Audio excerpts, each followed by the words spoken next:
Commission meeting. If we can have a roll call, please. Sure. And again, a reminder with our new virtual meeting, please say your name, that you're here and that you're present in the same state that you are currently in.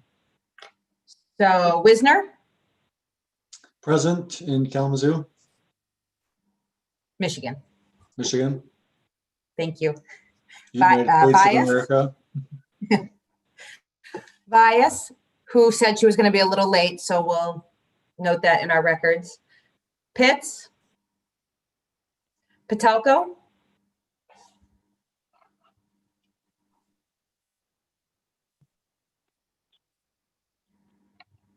Patelko? Ryan?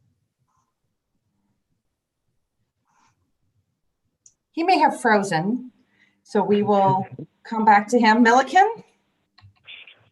Present in Kalamazoo, Michigan. Freeman Wright? Present in Kalamazoo, Michigan. Phipps? Present in Kalamazoo, Michigan. And did I say that correctly? Chambers? Present in Kalamazoo, Michigan. Bias? Present in Kalamazoo, I think that's the question. Kalamazoo and Michigan, yeah. In Michigan, okay, sorry. And then Patelko? It's okay. Okay, well, he is present, though his system does not seem to be working. You have quorum for this evening. Thank you. I'll try to, well, I can't send him a text and run this, so maybe it might be speakers muted or something. So we'll try to get that going here in a minute. We have before us a formal agenda. Are there any changes to the agenda? There are none this evening. Okay, can I get a motion to adopt the agenda? I move to adopt the agenda as presented. Okay, support? Court. Motion by Greenman Wright, support by Fitz. All in favor of the motion? Any opposed? All right, motion is adopted. We also received meeting minutes from our October 1st, 2020 meeting. Were there any comments or changes or edits to those minutes? Questions? No? Okay. Can I get a motion to adopt the minutes from October 1st? Motion to adapt the minutes from October 1st. Thank you. Support? Support. Sure I'll day. give that one to, we'll give that to Ms. Chambers. So we have a motion from Ms. Phipps, support from Ms. Chambers. Any discussion on that? Okay, well then, all in favor of the motion to approve the minutes from October 1st? Either say aye or raise your hand. Aye. Aye. Great. Anyone against the motion? Great. Motion is approved. Do we have any communications or announcements? Not at this time. Excellent. Well, then we'll dig right into new business. One clarification, is this new business or is this a public hearing?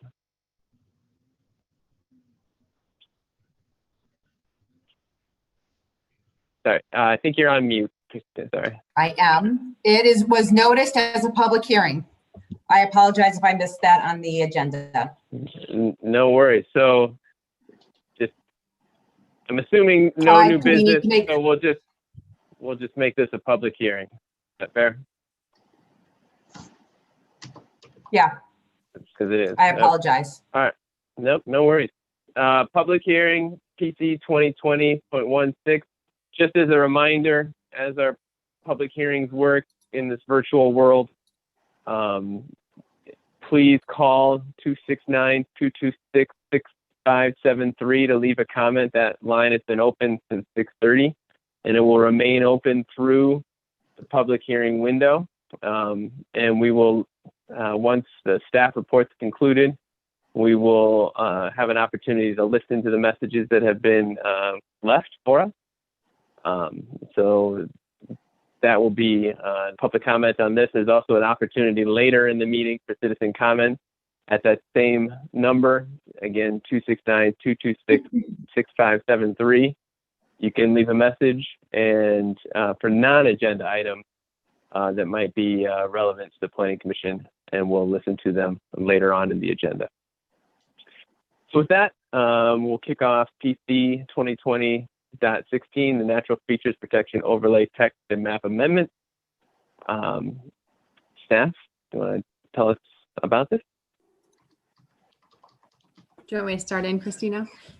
Oh, yes, go ahead. I'm going to share my screen here a moment. Good evening, everyone. Thank you, commissioners, for hearing us tonight and giving us the opportunity to present these updates to the Natural Features Protection Overlay District. Here, I'm getting my screen up. Both the map, we have map amendments that we're going to talk about in detail tonight, and then we also have some minor text amendments that I'll cover at the end. And you'll hear me this evening refer to that natural features protection as NFP throughout the presentation for those listening online.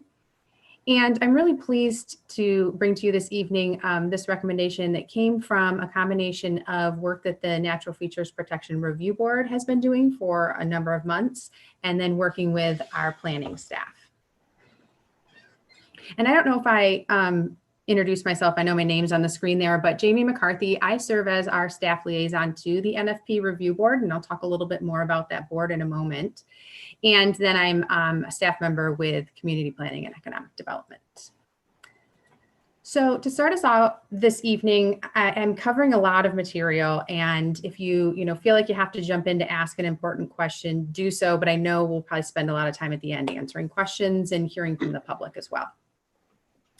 So tonight I'm going to be providing background on the NFP Overlay District. It's something that I know if you're involved in the Planning Commission a year and a half ago or a little longer, that you've sort of lived through that experience and the development of that district, but it's good to kind of cover, what went into it. And I think it's also important to start talking about or share with you guys how it's been implemented and how it's been going over the past year and a half, because we've done a lot of work in kind of getting this program up and off the ground. And then lastly, I'm going to spend some time explaining the proposed amendments to the map and to the text that are in front of you guys this evening. So to start us off, some background. In late 2017, as you know, the city adopted the 2025 master plan, and it was through this process that the natural features protection concept grew out of. And we had this natural features protection designation that was on the future land use map. And what staff were charged with was looking at some sort of policy or mechanism that we could use to protect natural features throughout the city. And knowing that we had this designation in the future land use map that was really community driven. It did definitely follow and encompass some of our most well-known natural features. But again, it was part of a bigger process in developing a master plan and not necessarily one focused specifically on identifying and understanding where our natural features are located throughout the community, especially in the minds of our residents. So as you know, in June of 2019, the City Commission adopted this new NFP overlay district, and it's an overlay district in that the base zoning of the parcels that it lays on top of still is in effect, and that the zoning overlay district has to work in connection with that base zoning. And I'll explain it a little bit later exactly how that works and how there's actually a lot of nice alignment with requirements that were already in place through, the regular zoning code, and how this, Chapter 50, Article 6 kind of adds to that, just adding in the natural features as an element to be considered and designed into a new project. So when the overlay district was adopted by the city, like I said, back in June of 2019, it's been a little over a year now, year and a half, the public had made it really clear, and we left off knowing that the map needed to be evaluated. At that time, we were really laser focused on coming up with the rules and the requirements of the overlay district and all the standards that we have today.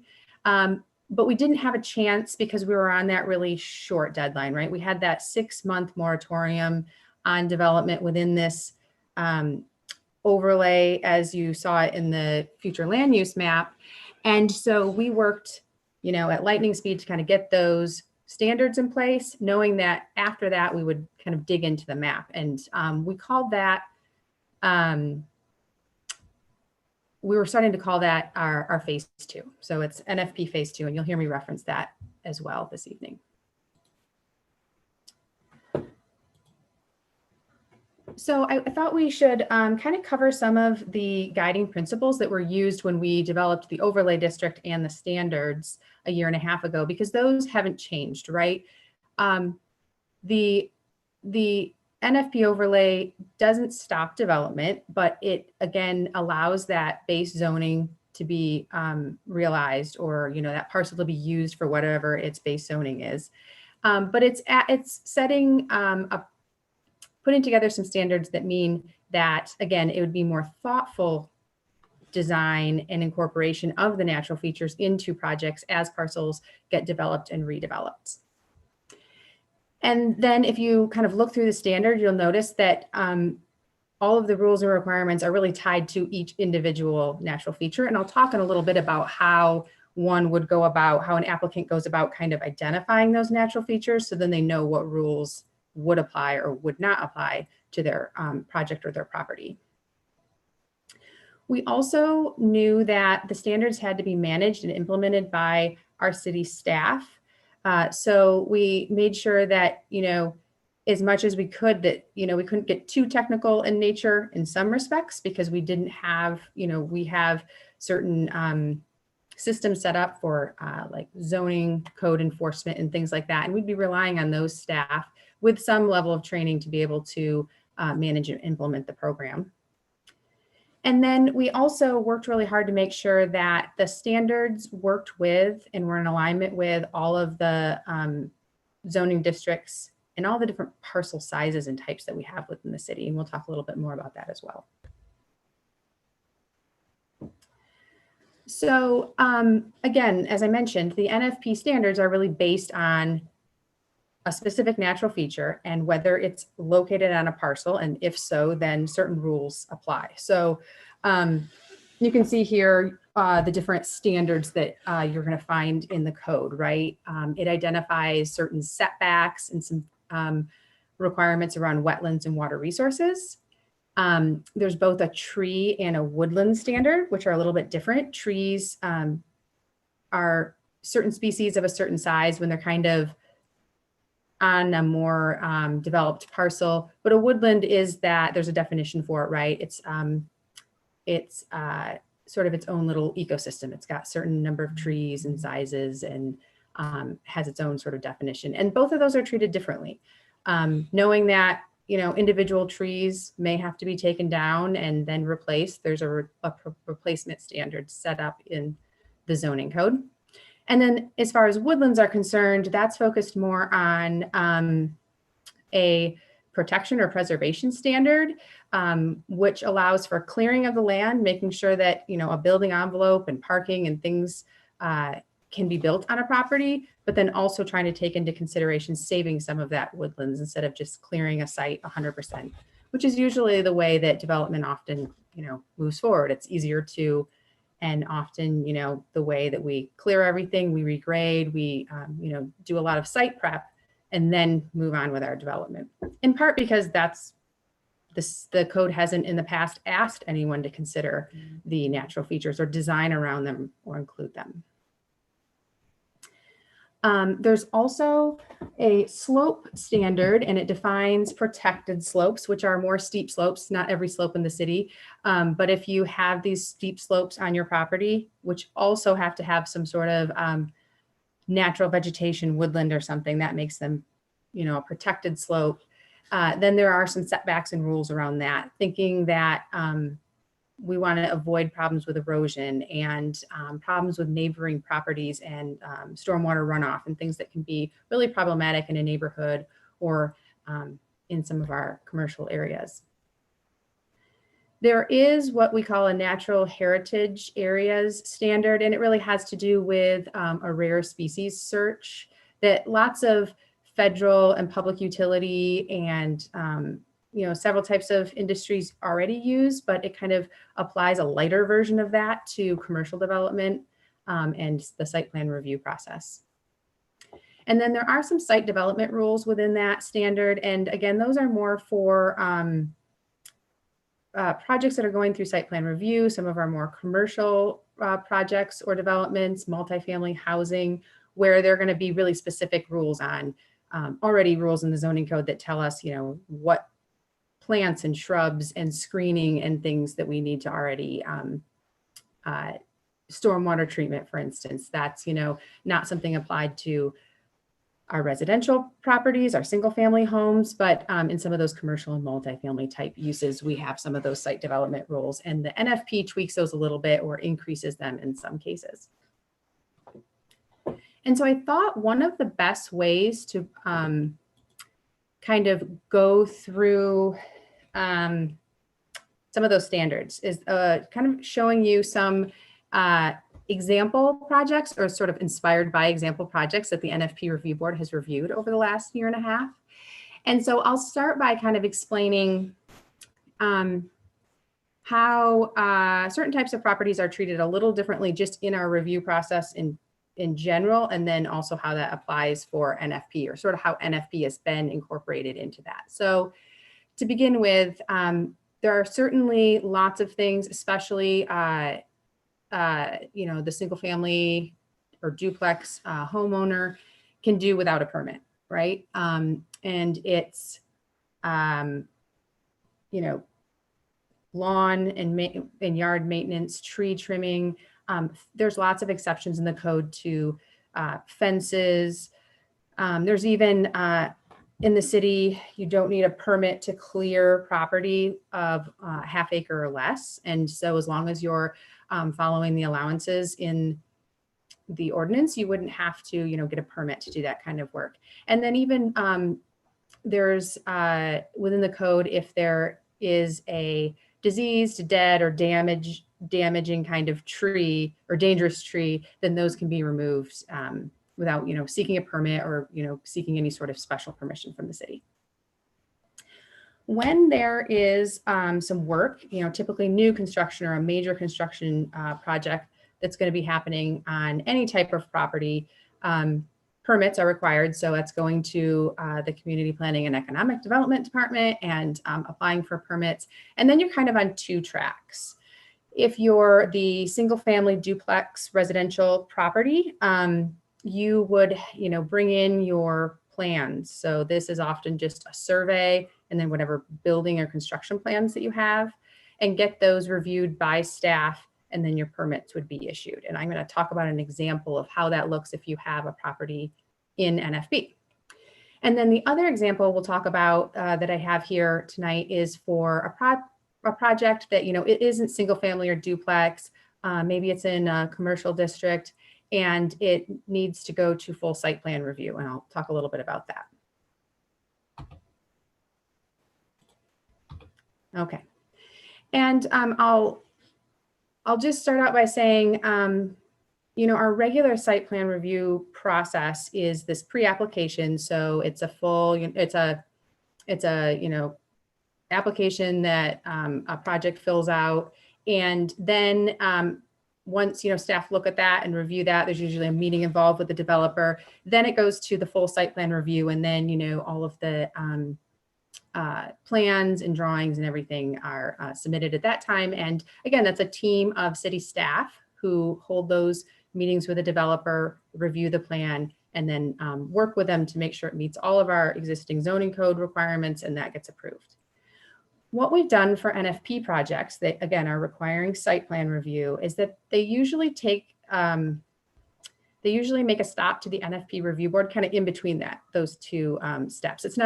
there's nothing that says exactly when they have to go, but we usually work with an applicant to kind of figure out when it might be most advantageous. So they're not coming back and doing a lot of redesign and added cost to their project.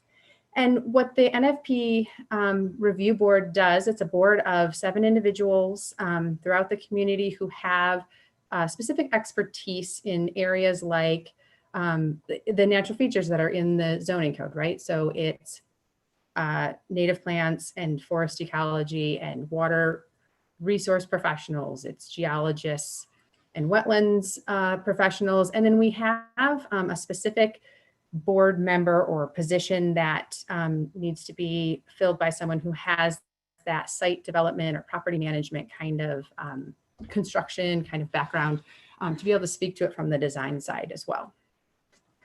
And then we've come up with a process. It's an additional application and sort of a extra sheet in their site plan that the NFP review board kind of goes through with the applicant in a meeting and kind of looks at, have you identified the natural features on your property? And if so, and if they exist, then, the setbacks need to be shown on there. Some of the rules have to do with, how the natural features are treated or protected during construction so that we don't have damage and problems that will, maybe kill off or damage the natural feature in some way after construction.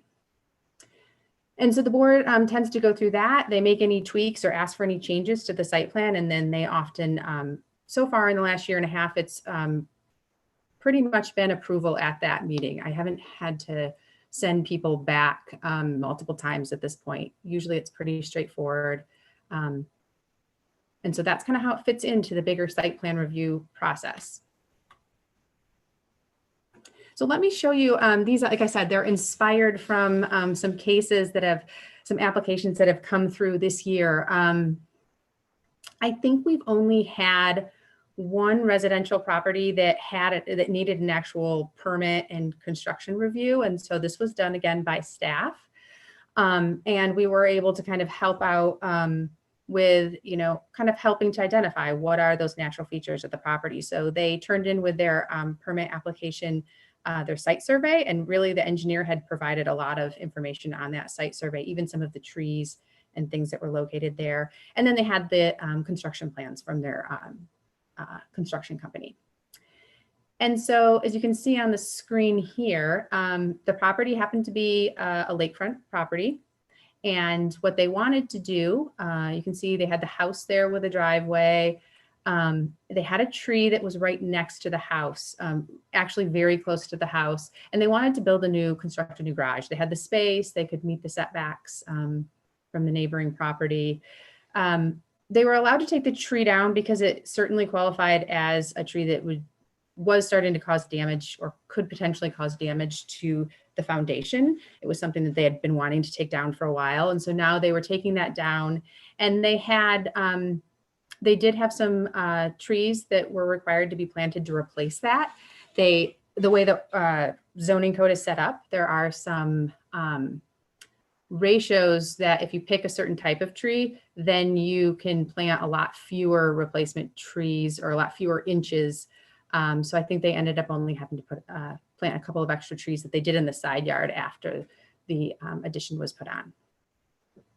So what happens after they put in their application, it comes across my desk and other staff to kind of look at, are there any significant natural features issues? And in this case, you can see there was a slight slope down to the lake, but it wasn't considered a protected slope. It wasn't significantly steep, and it wasn't fully wooded. That would have met the definition. And again, it was only that one tree that ended up having to be taken down. And so they were able to replace that elsewhere on their property.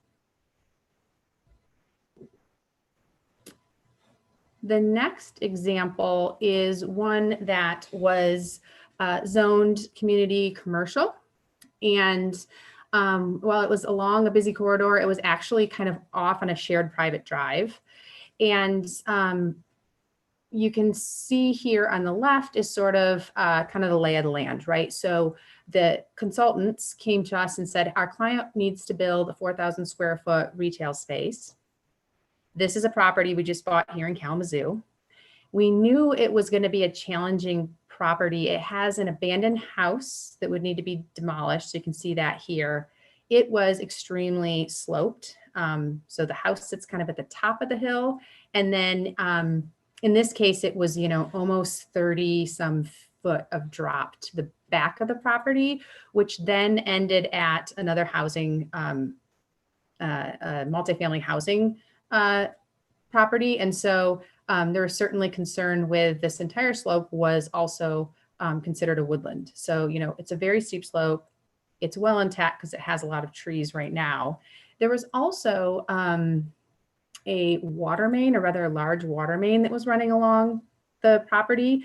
And what we found out was that there was a pretty substantial setback to that water main that they were going to have to deal with in the site as well. So when they came in and met with us, I think it was Pete and I, one of the first designs that they came up with, they, came in with their, very conceptual bubbly drawing, and it looked a lot like what you see here on the right. It had a pretty massive retaining wall that they planned to construct to level out the site.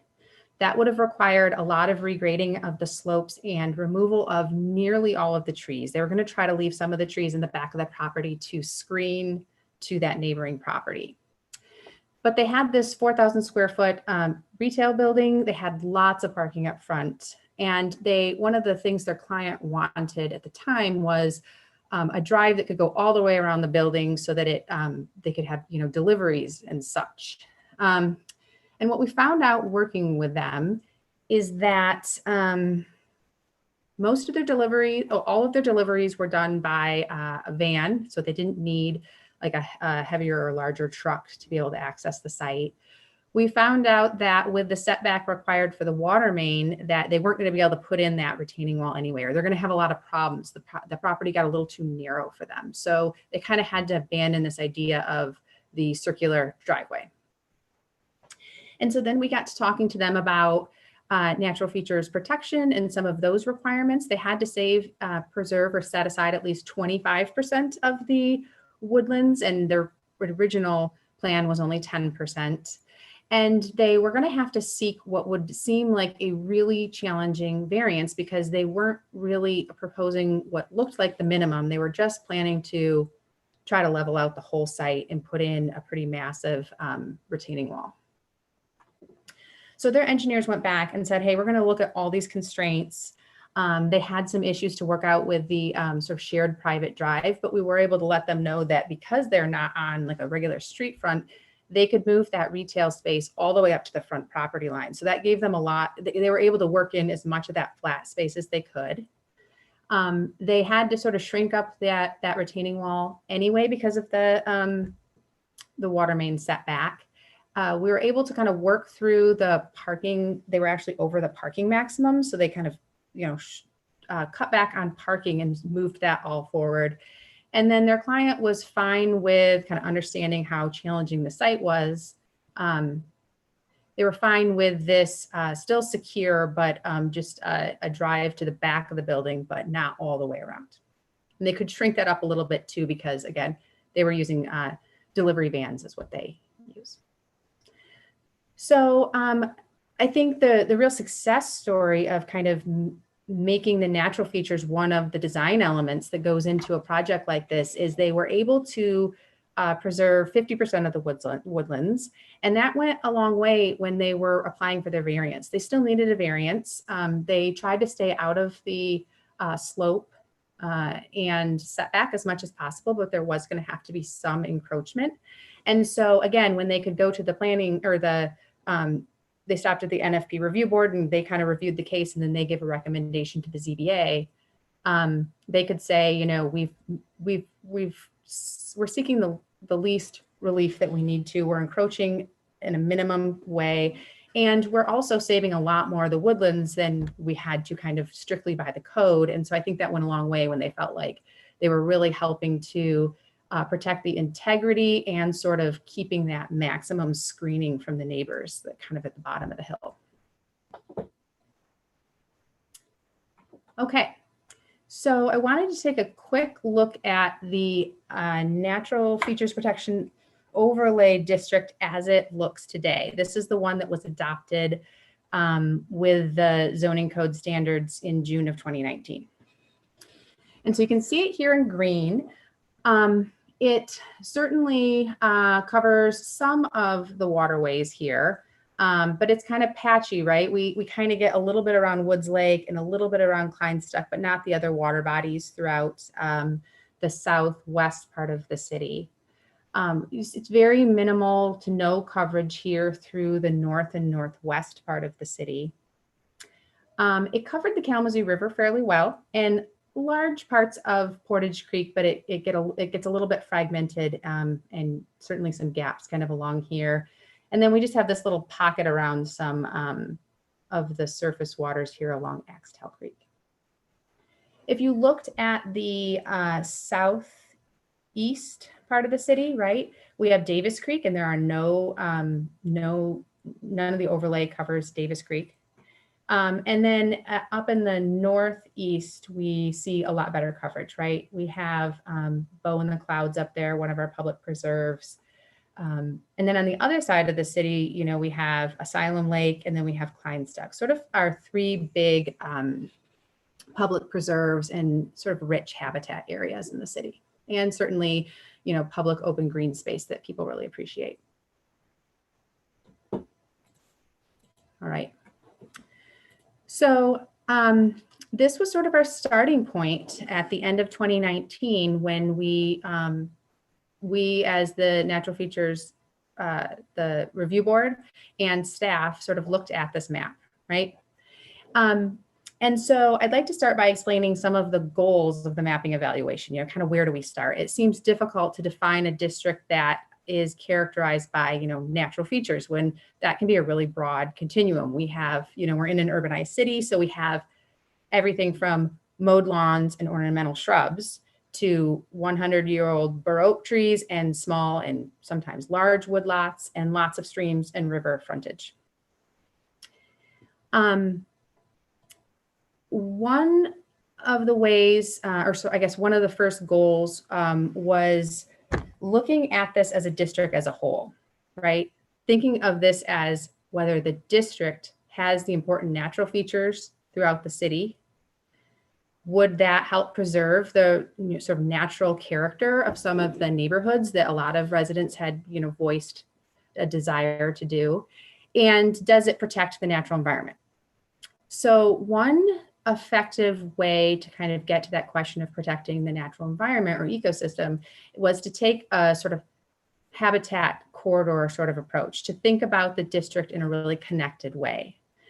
And more, it's kind of a newer novel approach, but and one that's more traditionally like a conservation biology kind of concept, but it's we're seeing it's being applied a lot more to the urban setting. And we even see studies now coming out that are saying that even a narrow corridor and even a slightly fragmented one like a city where you're going to have streets and you might have sort of a mid-sized shopping mall or housing development that might fragment it a little bit, it still is providing enough connectivity to you know, support habitat, to support a diverse and a healthy ecosystem. And then also we're still, again, looking at that open green space for community members and for the well-being of people as well. But we knew we would have to sort of look at this on a parcel basis. We couldn't just map the natural features and not, you know, consider what does that look like with parcels, because, you know, the zoning's done on a parcel basis. So we knew we had to look at parcels as well. Okay.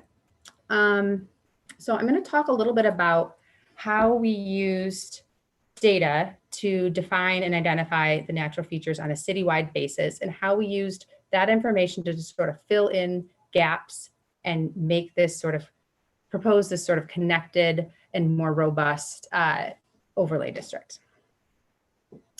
So one of the things that we heard throughout the phase one process was that we have these three really important preserves throughout the city that, you know, the public treasures in a lot of ways, and that we knew they're really important habitat areas as well. So one of the first and really easy things to do was to identify parcels that are immediately adjacent to sort of create this buffer around those natural areas and include those neighboring parcels in the overlay district. And in some cases, those parcels were already included, but in other cases, there were missing gaps. So we added those parcels in first. A second really sort of finite criteria was to look at our waterways and wetlands and, do a buffer around those and identify parcels that were immediately adjacent, because the way the rules are written, it really only made sense. The rules kind of only applied to properties that shared, had that water feature at their boundary. Oops. And I have a graphic here. So, all the waterways, all the different, smaller lakes and streams and rivers throughout the city, we grab parcels around those water bodies and wetlands. One of the other things that we'd heard about through the phase 1 process was whether we had really gotten to or identified, or if the overlay district protected some of our natural slopes, but in Kalamazoo, these can be pretty steep slopes that are part of our natural watershed. And so that was another thing that we could look at with data. We had a steep slope analysis done, and we could pick that trigger, which we selected. The criteria we selected was 20% grade or greater, which is a fairly steep slope. And you can see here that that really did kind of pick up some of our most sort of natural watershed-based slopes. You see them there in purple. And they do follow our waterways. You definitely see them in the northeast along the Kalamazoo River a bit and Spring Valley. And you see them sort of in the center part of the city, but heading kind of out of the Arcadia Creek little watershed over here, and Axtell and Portage Creek here. You can see some slopes. And then even down here, kind of in the southeast. And then especially we saw this area near Douglas, really, the Douglas neighborhood really light up. And there are some, there's some water bodies up there, or some drainage ways. They've been sort of created or made into drainage ditches. But again, they're natural, natural watershed kind of water bodies up here. And then we knew, because, we had this standard that was, made for protecting woodlands, that we should in some way try to understand and map woodlands in the city. And we had a really robust tree canopy map that was created. And it did help us talk about, what does the tree canopy look like in different neighborhoods. But we found that it was so ubiquitous and covered the city pretty broadly that it became kind of hard to in itself use that as a layer, because we would probably essentially, have to include 90% of the city in the overlay district. But we also knew that there's a lot of development and impervious surfaces under that canopy. The tree canopy wasn't a perfect indicator for, a woodland or more of a natural ecosystem. That, we have lots of neighborhoods that have lots of pavement, but there's, these great large trees and tree canopy in those areas. So we needed to sort of sort out how we went about looking at or understanding and preserving some of our woodlands and those slopes. And so with steep slopes, we went right down to the parcel level and sort of neighborhood by neighborhood, block by block. We removed parcels that had 4 or less pixels. So when you, zoomed right down into that slope layer, it's a 10 by 10 meter pixel. And we could remove those parcels because those were just sort of small, incidental, probably man-made changes, so that we could really focus on those purple ones that I showed you that are really connected to the watershed. And then for woodlands, we definitely found, when we, again, zoomed into the neighborhood block by block level, that a lot of these more dense tree canopy that you saw were on a lot less or very sloped areas that had a lot less impervious surface or development, or the development was very spaced out. And that's where you kind of got the clustering of these trees. And so those were sort of the different criteria that got sort of layered on top of one another. And we ended up with this proposed map that you see here tonight and that we've been putting out to the community for a couple of weeks now. So I wanted to talk a little bit about, you know, what does this new map look like? How is it different? And how is it maybe similar to the map that we have today? So the map that we have today is essentially those green parcels that have like the blue dots on them. And then the pink striped areas are where we're proposing to kind of add in and fill in and sort of fill out the overlay district.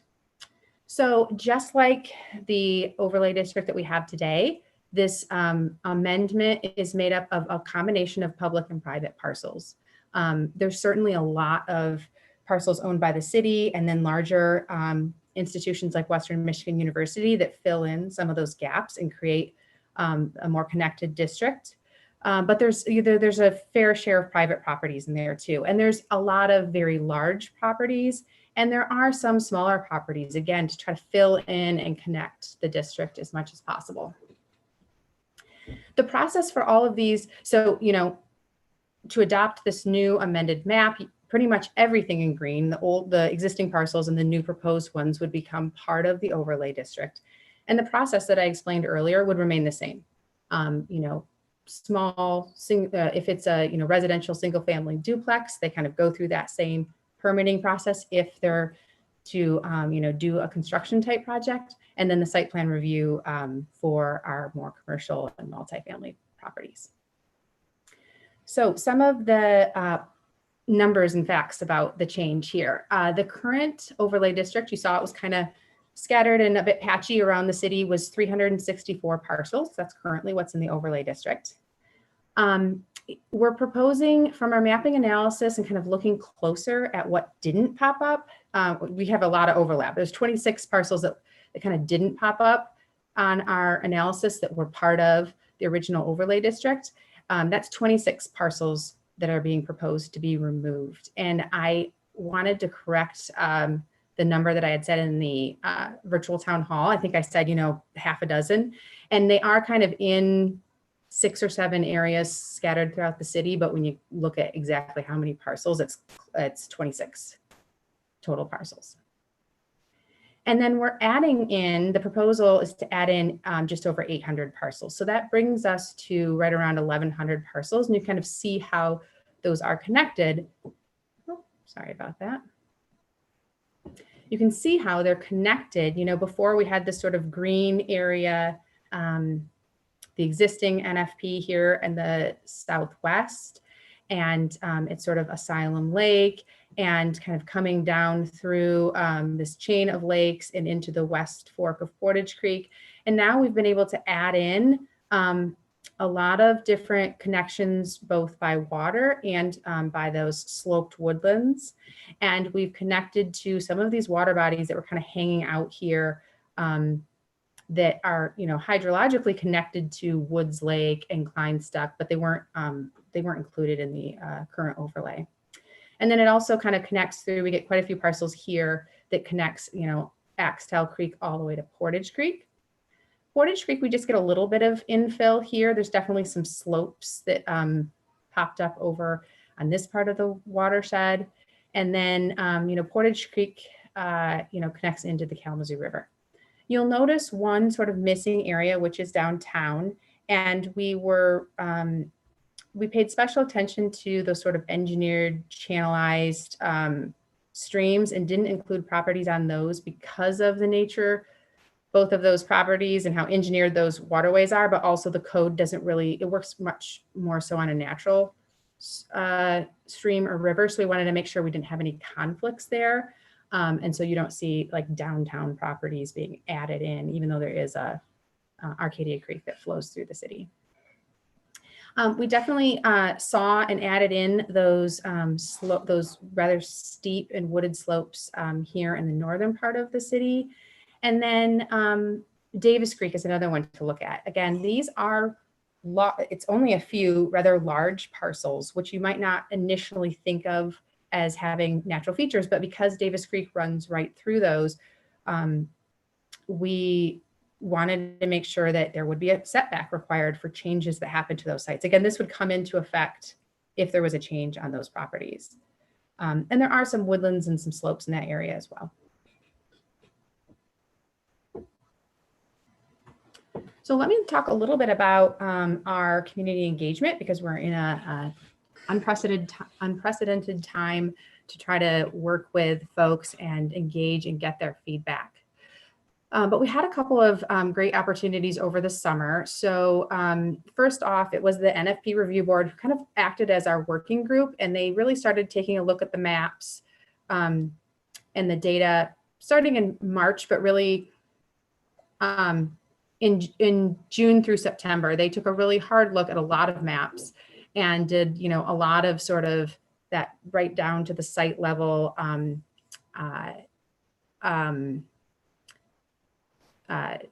ground truthing and sorting through those parcels and making sure that the overlay district was following the criteria and, you know, filling in that district. And then we launched in August. It was August 24 through September 21.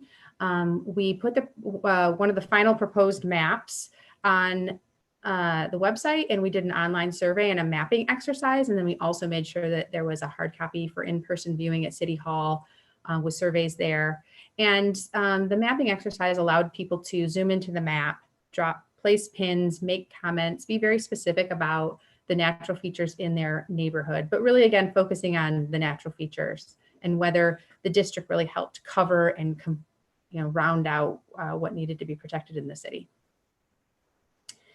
We had the ability to use both the city's email list, but we had a pretty large email list of, you know, over 120 individuals who followed the phase 1 process. And so we connected to those folks through email. We also use the city's social media and website. We put out information to neighborhood associations. And then I think one of the best opportunities that we took advantage of was putting the mapping exercise and opportunity on the cover page or the front page of the View from the Curb, and that gets mailed out to each household in the city of Kalamazoo. And then, of course, we published in the Gazette and mailed letters. We published a notice in the Gazette and mailed letters to parcel residents and owners that ended up in that final version of the map that you see in front of you today. So what were some of our results? In August and September, we had a total of over 230 people who engaged with the map and left pins and comments online. In the past 2 weeks since our notice letter has gone out, I've been able to have phone conversations with a number of people, and we've gotten lots of emails and letters and online comments. And I know those comments have come to you in your packet both last week, and then we sent you an update because we've gotten a number of things that came in this week as well. You probably noticed in your packet that we definitely saw a request for several additions into the overlay district. So in particular, there are some residents who are really interested in Bryant Street, a section of Bryant Street in Edison neighborhood being added. It did not come up in our initial mapping, and because we didn't send out any notice because it wasn't in the proposed map, it's not something that we can add tonight. But it's certainly something in some of their letters you can tell that working closely with the city is what they're really looking for. And so I think that's, started a good dialogue with us and those neighborhood residents. And then there were 3 areas that you probably saw letters in your packet that actually are proposed to be added to the map. And that is Glen Park in the Winchell neighborhood. There's a condo development on Hazel Avenue in the Oak Ridge Plat. And again, these have been added, but it's important to note that that site in particular has had a site plan that's been approved, and they're to the permitting phases for that one. And then similarly at Stockbridge and Lake Street, west of Portage Creek, That area is being added. I know a lot of residents spoke out about that one and even gave some, recorded some public comment at a couple of the NFP review board meetings. And so they're passionate about that area and it is being added, but there is a site plan that's been approved for a portion of those parcels. And so I mentioned that because again, the NFP overlay district doesn't stop development. You saw from an example of how it kind of works around and makes those elements something that get considered and built into the design. You also saw in your packet some specific requests from specific residents to remove parcels from the overlay district. And I know you've looked those over. I'm including those here on this slide too, so that you can see where those are located and, you know, take a look at those requests. Certainly, staff took time to look at each of these parcels too. I've been able to have phone conversations with a lot of folks. And overall, the properties, I mean, they meet the criteria that was used to create the overlay district. They didn't seem like they were errors. They did fit into and have those natural features or be very close to and influence those natural features. And so I know some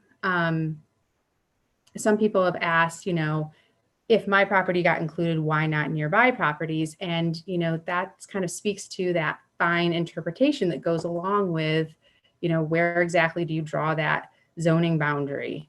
And that's where thinking of the district as a whole and knowing that parcels on the map have been identified to have natural features kind of helps us draw that line, right?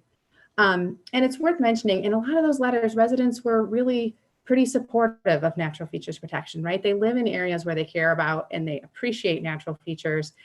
And I think some of their concerns were much more about ensuring that they have the flexibility to maintain their homes and their yards, and more so than maybe a complete objection to the map. And then I also wanted to point out the letter from a resident at 4036 Madison Street. In that letter, I know the resident was asking about staff doing more public education or thinking about ways that we could address wildlife issues by helping to provide opportunities for neighbors to be you know, stewards of their own property or adopting practices that might deter or change some of the wildlife issues that are out there. And I wanted to mention that that is part of phase 3 of NFP, is doing more of that education and looking at the sort of voluntary best practices that we could be talking to neighborhoods about in partnership with groups like the Nature Center, who we've talked to a lot about sort of pre-COVID, you know, what are some of the activities and training and opportunities that we could bring to neighborhoods.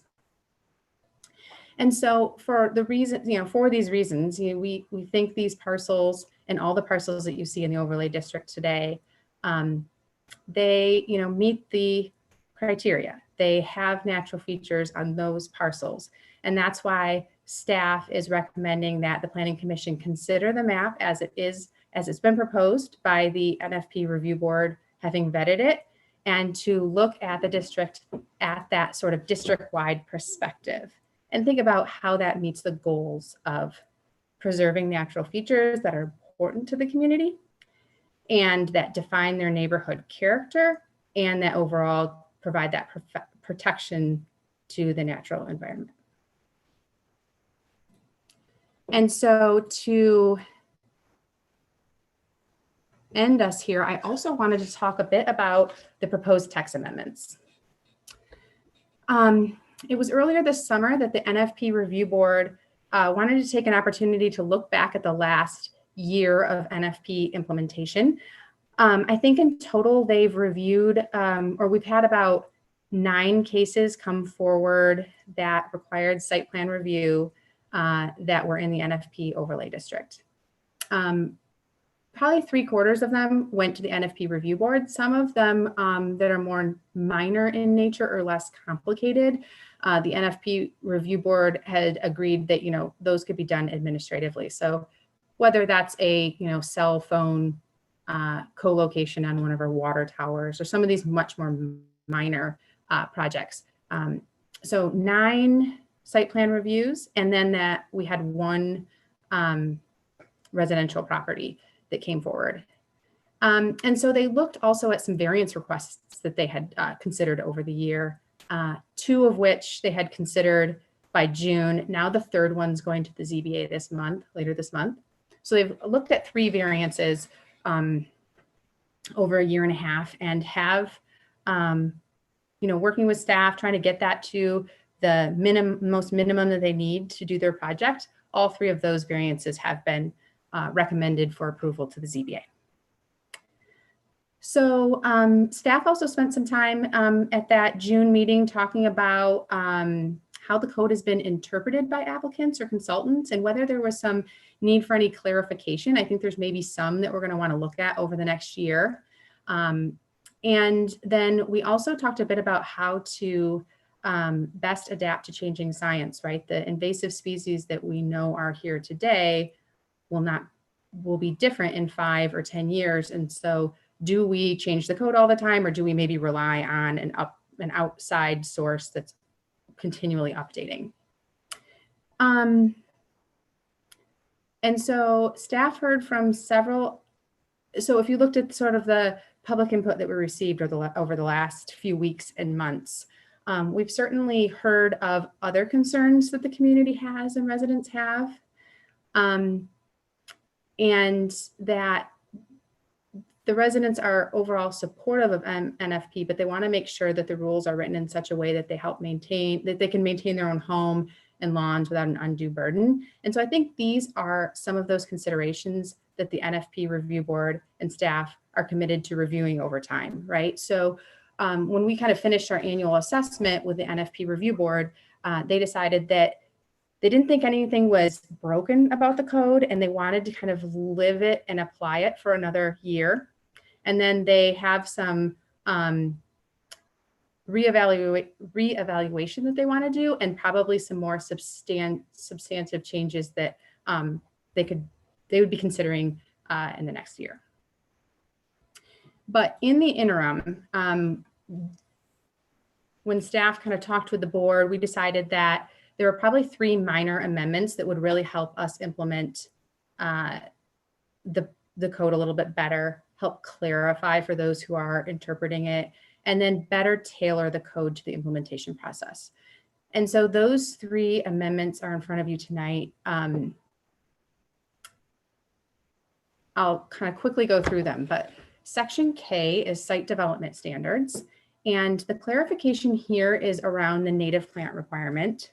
The way it's written is that it would require all site landscaping, so that anything that's required in Appendix A, Section 6.2, our landscaping and open space rules, that would be required to be native plants. Right now, the way it's written, it's very unclear. It just says landscaping requirements. So we wanted to be very specific and amend the text to say Appendix A, Section 2 or 6.2, or required elsewhere in Chapter 50. And then the amendment further describes how the NFP review board will have some ability to evaluate additional landscaping. So it doesn't happen all the time, but there are sometimes sites where a landowner or a developer wants to kind of go over and above the landscaping requirements. And so that's where we wanted to provide some flexibility in planting non-native species, which we found it can sometimes be a problem sourcing native plants or sourcing them in the quantities that are needed, or when developers are looking at a screening or doing something adjacent to a neighborhood or something. They just need certain plants that will act as a better screen than some of our native trees. And so this way, the text would allow the board to approve the use of non-native species if they can determine that the plants do not cause the adverse environmental impacts. And that's defined there in the text amendment. The second text amendment has to do with the NFP review bodies and process. It's gone really well the way our noticing has been required. So that's a responsibility of the applicant to send notice when they are seeking a variance or rezoning. We did have, and this is what we're proposing to delete, was it felt sort of arbitrary because it singled out a single natural feature as the trigger to send notice if you're within 100 feet of a wetland or a water resource, but not the other natural features. And what we've been finding is that we end up having to having an applicant kind of send multiple notices in some cases, but not all cases. So this, I think, helps clarify and make the noticing requirements a little clearer for the applicant and a little more streamlined. And the last one is bonding of projects. And this is another one that when it was written, we picked a trigger for, or a threshold for projects having to bond based on the total project investment. And we've determined that's not a very good, not a very accurate way to determine what is the actual potential of natural features, damages, or costs. So by amending this, it allows the NFP review body in a very public way to be able to, just like they kind of check off and talk about all the other natural features, we'll add to our checklist the bonding requirement.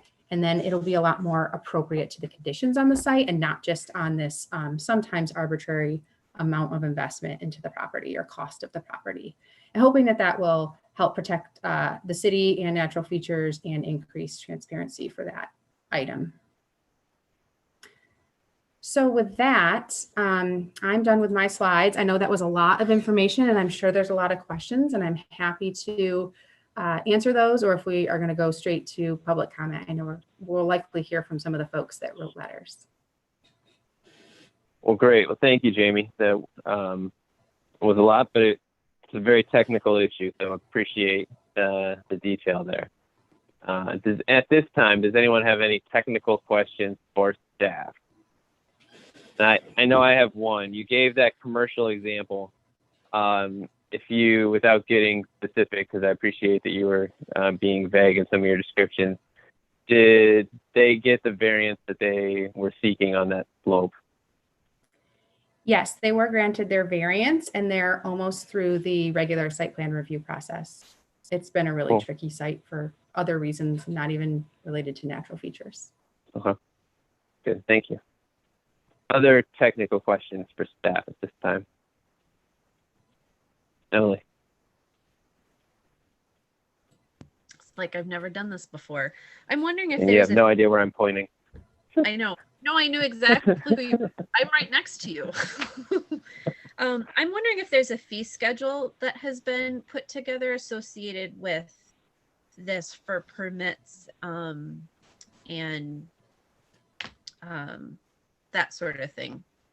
Yeah, that's a great question. So in 2020, when we adopted our new fee schedule for our department, we did add the Natural Features Protection Overlay Review, or NFP review, to our, as like an addition to our site plan review fee.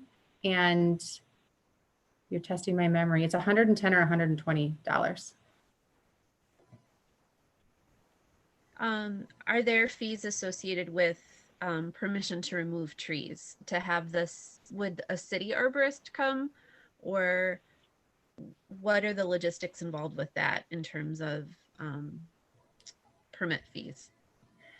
Yeah, so it's not a permit fee, but I know the way the code is written is that there has to be some proof or professional, ideally a professional review, or at least, justification for the removal. So that could involve a cost. The way we did it with the one individual is that they had someone who they were already working with who was able to make that assessment. And then they just showed us some pictures and gave us that information. Thank you. Any other technical questions at this moment? Yes, Brian. And I'm sorry, I think you said this, but just to be clear, for those who requested parcels to be added to the natural features layer, that's something that would be sort of considered by the committee over the course of the year, or? I'm sorry, Brian, will you repeat that? That broke up a little bit. Apologies. You'd said regarding the parcels where people had requested that they be added to the for the natural features be added. That's something that you said would be considered possibly by the committee. I didn't. Oh yeah. So we don't have the opportunity right now to add those because we did hear that public comment after the public notice was mailed. So we can't approve parcels that weren't properly given public notice. Does that make sense? Yeah. So I'm certainly, kind of tracking those along with the other text amendment ideas that the board has come up with. And so it's something that could be considered in the future, but it wouldn't be something that could be added this time around. Right. Okay. And then I also, Emily, I think you're kind of getting at maybe more like what would a resident pay for some of this? And so I wanted to clarify that the fee for NFP is tied to when a site plan review is required. So that wouldn't be a single family or duplex property.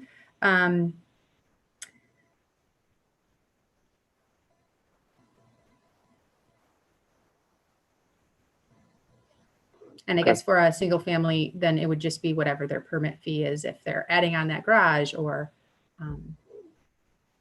other construction work they may be doing.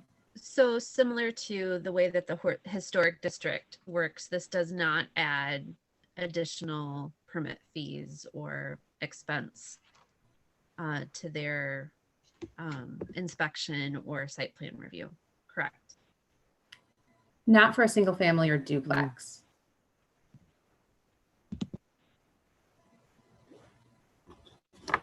And Jamie, I'm just going to go back to Brian's question because I want to make sure we clarify. Because in your presentation, you identified 3 specific areas that people had talked about adding and that were added to the map. And that was Glen Park, that was Lake and Stockbridge, and that was at the end of Hazel Avenue. And I'll just ask you to agree or disagree. It appears those are added to the map. Is that correct? Yep, I agree. Good. Thank you. Any other technical questions? Yeah, Sade. I just, my technical question, I know you kind of touched on it with Brian's, the parcels that came later to be asked for approval, do we know how long that approval is going to take? Or if there was a project that would come in that would try to destroy that area before it got approved, how much time do we have? So to add those parcels, because they're not highlighted on the map in front of you today, it would have to go through a similar process, right? We'd want to open the map up again, talk about amendments with the public, and then get a new map to you all. And then it would have to get approved and then approved at the city commission level. So that's why I'm just saying today we don't really have an opportunity to add that Bryant Street section.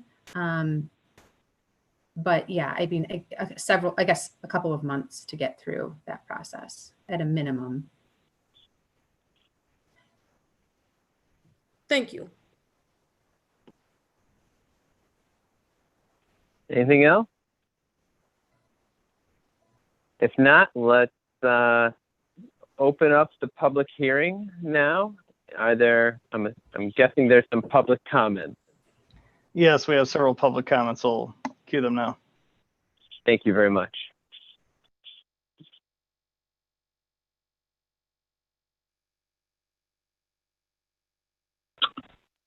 Good evening. My name is Craig Martin. I am a resident of the city of Kalamazoo. I reside at 1133 Long Road in Kalamazoo. I'm calling and commenting with respect to the Natural Features Protection Overlay Text and Map Amendment to Chapter 50 of the Zoning Code. I have previously sent a letter to each one of the members of the commission as well as the staff. The letter is dated November 2nd, the same day that it was emailed. And I wanted to simply reiterate what I shared in that letter in a more summary form, and that is I don't have any objection to the fundamental objectives associated with the district itself. My ask is simply that before you approve the expansion and the amendments to it, that you take into consideration the information that I provided with respect to my parcel, for which, by the way, I never received a notification letter. And so as a consequence, this is the first time I've had an opportunity to bring it to your attention. In my letter to you, you will see that I've identified the fact that there are literally no natural features on this parcel, 1133 Long Road, aside from 3 trees. And consequently, my ask is that if you proceed to go forward, that you nevertheless allow for an exemption or an amendment to the amendment, if you will, such that the parcel at 1133 Long Road would not be included. Again, that's because in looking at the stated purpose of the Natural Features Protection Overlay District and the natural features that are intended to be protected, I have none of those on that parcel, or there are none of those features. There are no wetlands, there are no water resources, there are no woodlands, floodplains, slopes, natural heritage areas, and habitat corridors. I do have 3 trees, and that's it. So again, I would ask that if you proceed to go forward with the adoption, that you do carve out or accept from that the parcel at 1133 Long Road. Thank you. Good evening, Planning Commissioners. My name is Michael Bear. I reside at 1130 Short Road here in the city of Kalamazoo, Michigan. I'm just following up on the letter that I've already presented to the city, which expressed my concerns over the NFP overlay, how it will impact my property values, and concerns I have about the use of the overlay map and its application, which could undermine equal zoning rights or equal rights to property owners here in the city of Kalamazoo.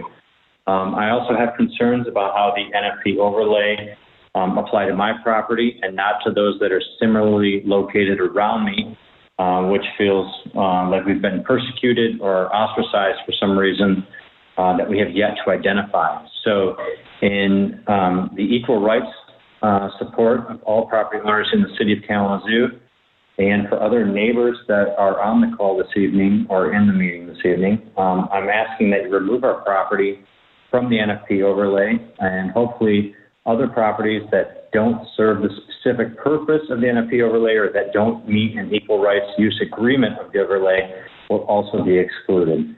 I really appreciate your time and hope everyone has a great evening. Thank you. Good evening, ladies and gentlemen. I will keep my voice message short tonight as I have submitted an email revision request already, which I believe you have all received. My name is Michael Vasicek, and my address is 3724 Lancaster Drive. Per my email, I am requesting that our property be removed from your scope for the following reasons. Number 1, we never received any notification of this change in any form, and we only learned about it from a Facebook post by a neighbor. Number 2, we've already started building our single-family home on the residential property. And number 3, none of our adjacent neighbors, either residential or commercial, are included in this scope. It's only our property. This was likely due to it having previously not been built on. It was previously owned by Western Michigan University, and we purchased it from them back in the summer of 2019. So likely after this scope was originally put together. I'm leaving a voicemail tonight to confirm that our property removal request was received by this group and that the scope of this zoning change is going to be updated to reflect the removal of our property. Thank you very much for your efforts and for your time this evening. I hope everyone stays safe and healthy. Cheers. Hi, my name is Megan Van Linty. My husband Andy and I are the owners of 925 Grant Street. I'm calling in response to a notice we received from the city of our property's inclusion in the NFP overlay. And we've written a letter and submitted it to Jamie McCarthy expressing our objection at being included in the overlay. There's a couple of reasons for that. First of all, we were informed less than 2 weeks ago that our property would be included. And though we understand that the purpose of the overlay is to retain a level of natural features of our city, as homeowners, we feel that the NFP overlay requirements are burdensome for our small 1.5 acre lot. We understand that there are properties such as Western Michigan University that were added voluntarily, and we believe that some of those properties have the resources and space to meet the requirements of the NFP, but that they're very burdensome for homeowners. Secondly, we were included in the overlay while neighboring and adjacent properties that meet the same woodland and qualities of ours were not included. And so we are wondering if we were included by error, as the city owned the lot until April of 2019. And at that time, we bought it from the city. Before we bought the lot, the city was not providing any upkeep for the property. And so when we took it over, we've spent countless hours cleaning the lot, collecting garbage that was thrown over the back fences of other properties, and cleaning up debris and fallen trees that had made the lot impassable to walk through in many places. And since then, we have worked very hard to clean it up and beautify it so that our neighborhood has a beautiful wooded lot to enjoy.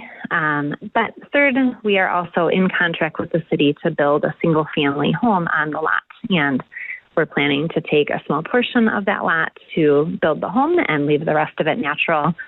We're required by the city to have occupancy by April 2022. So we've been working hard up to this point to repair the lot and the footprint of the house. We've invested money into surveying the lot and equipment repair. And we're near the beginning of that process. And we feel that being a part of this overlay would make that very difficult, that we may need to go a different route, and it would make keeping that contract with the city very difficult to do. So in light of the burden that the overlay would place on us, we ask that you consider not including 925 Grant Street in the overlay, or to not approve the overlay phase 2 until time can be considered to take individual properties and our concerns into consideration. Thank you.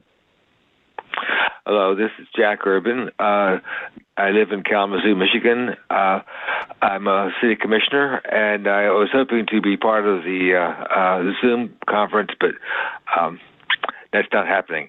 I'm concerned that I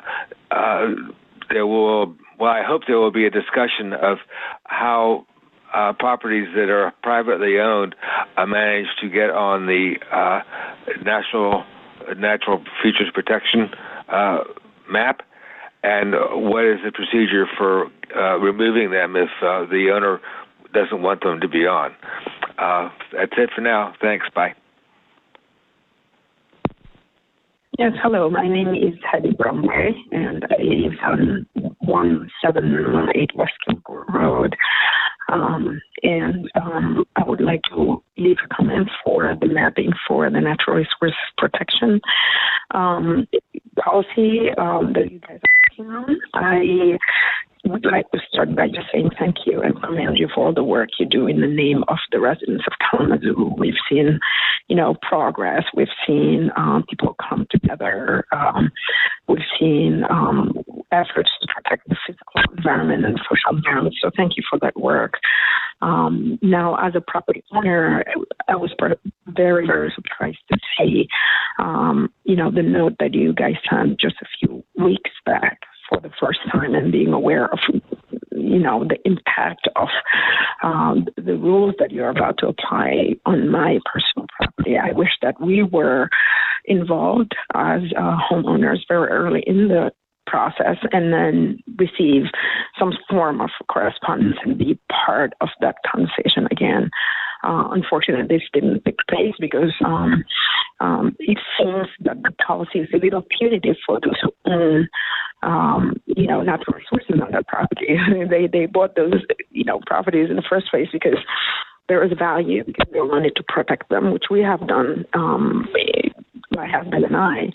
But now having an added burden that others without natural resources do not have, in terms of, the necessity to make changes or any sort of work, feels a little punitive.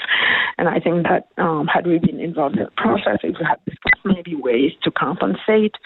However, we we see fit or you guys see fit in an agreement, we're having a much better option than just imposing these rules that, again, is an added burden, unfair added burden on some populations versus not, versus others. And it is compounded for my particular situation with the fact that in my neighborhood, only my property is affected. Therefore, in terms of resale, maybe the value or just the knowing that there is some ordinances that applies to one property and not any other ones, definitely puts us at a disadvantage. So those are things that I wanted you guys to be aware of as you proceed. I don't know if the current conversation is already just still ongoing or it's a done deal. So thank you. I just wanted to raise that issue. Thank you for all the work. It seems my time is up. Thank you. Good evening. My name is Dorothy Appleyard. I live in the city of Kalamazoo. I'm calling to ask about the procedure for holding public hearings. I'm not sure what the rules are about public notice, but it seems like a waste of time to have a public hearing if nobody knows it's happening. Could you please advise us of what the rules are for noticing public hearings? Thank you. Yes, my name's Richard Stewart. I reside at 828 Portage Street in the Southtown neighborhood. And I'm calling again regarding the protection of our natural feature, Southtown neighborhood's last remaining natural green space, natural watershed, natural wildlife habitat located between Stockbridge and Lake, just east of the houses on John Street, stretching to the city yards. That's an undeveloped area that's very important to our neighborhood. Our neighborhood has had numerous discussions. We are unanimously against developing the area because it is our natural watershed. Recent developments like KVCC have created a much worse flooding area and reduced the area for the wildlife in the neighborhood to this section. This is all we've got left. Our neighborhood plan clearly designates this area as a natural protected feature for green space, watershed, and wildlife habitat. It's the last we've got in our neighborhood. City staff has ignored our request to file our neighborhood plan because it doesn't meet their agenda. But this is an area that requires protection. We've requested repeatedly. Today there was mention that it was included, but there was already a site plan to destroy part of it. We were not included in that plan. We were not aware it had been approved. We participated in meetings where the developer was told no for rezoning and they should find a different area for their project. Apparently it went on in secret. Somehow it got approved during the COVID crisis.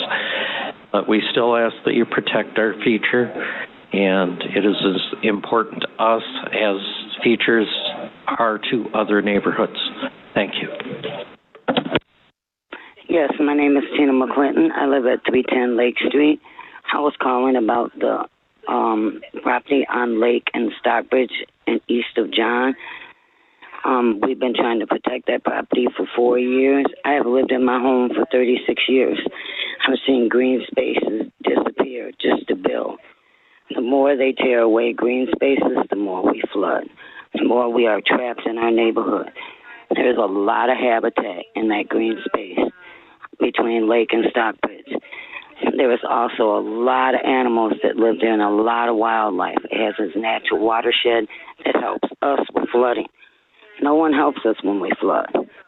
This is the Southtown neighborhood plan to protect the Southtown natural features between Stockbridge and East John Street, east of John Street. The city yards. If Southtown's last natural watershed, natural green space, it's the last one for natural wildlife habitat. No one wants to take our plan from Southtown neighborhood. We have been trying to save this woods, this green space for 4 years now. It has deer, it has owls, it has hawks. We see cranes. We see all kinds of woodpeckers. I have all kinds of butterflies and bees and natural habitat that live in that neighborhood. And we're really trying to protect this green space. If you even touch any of it, it's going to affect the ecosystem of it that helps us with flooding. When we flood, we are trapped in our neighborhood. If we had an emergency, we can't even get out. They can't get to us. I don't have water in front of my house, thank God, because of that natural green space. This is the last little piece of country in the city that we have left. Please help save it. Don't build into it. It needs to be protected. Thank you. Bye. That concludes public comments.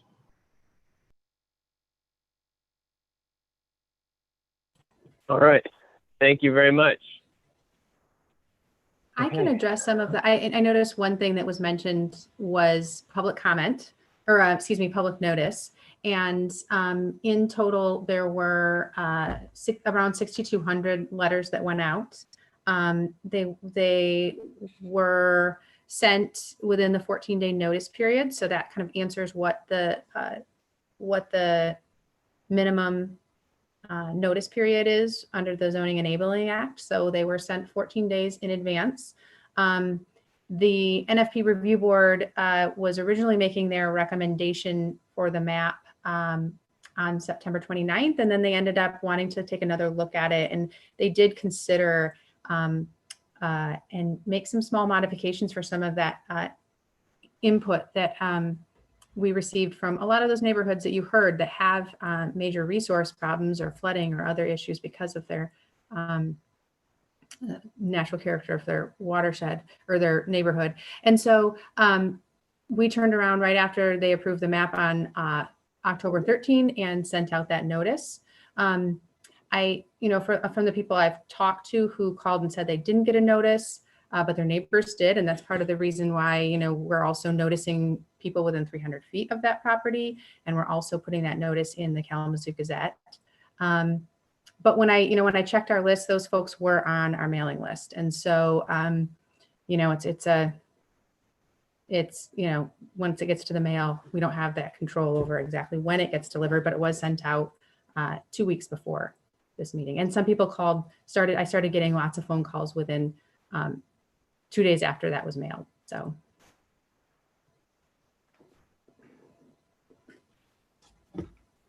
Good. Thanks for clarifying that. Any other technical questions based on comments or anything at this point? Mr. Chair, just one point of clarification. The notices were mailed 15 days, at least 15 days prior to the meeting date, which is what the Planning and Zoning Enabling Act says. So I know Jamie said 14, but we did meet and exceed the 15-day mark on that, just for clarification. Thanks. Are you talking about this meeting date of November 5th or of the town hall, just to clarify? This meeting date. Thank you.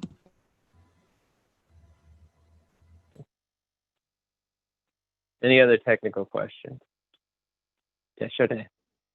Have we closed the public hearing or the public comment period? We will close the public hearing and take any technical questions that you may have. Thank you. Okay. They turned off the phone messages, so. Yeah. Thank you, Emily. Yes. Go ahead. My technical question, to piggyback to the last two callers that we had come in about Lake Street and the South Side. What exactly is going on with that? Because it seems like there's a bit of confusion, and I just wanted to get some clarity with city exactly what we're doing with those natural features over there. Are they approved or not approved, or are they still in limbo? So I can give a little bit of history, and then I'll let Jamie chime in for clarification. The properties in reference, a number of them are included in the map, the NFP map, and Jamie can give that detail in a second. However, this site does have an approved site plan on it. That was approved, I believe, I can look at the date, February 2020, somewhere around there, February, March, April 2020, a site plan was approved. And a site plan, we honor a site plan for a certain amount of time, understanding, it's a snapshot of the zoning at the time, and, we need to honor that. If the project were not to get built and somewhere else were to build the project, or the project were to change significantly, they would have to go through site plan again. And at that point in time, they would need to follow the current rules.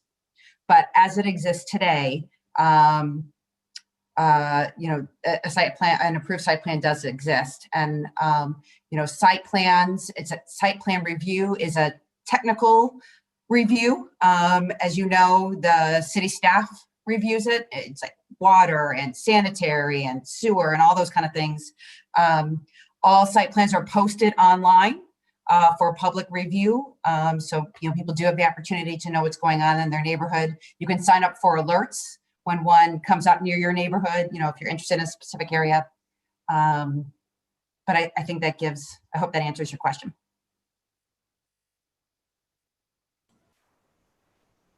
Yes, that does. Any other technical questions at this moment? Jamie, you said you reached out to some of the property owners that had submitted comments early on, especially some of those that had requested being removed from the map. Can you give any feedback from those conversations that you had? Yeah, I think most of those folks, all maybe but one, I've heard from all of them by email and have had some exchanges.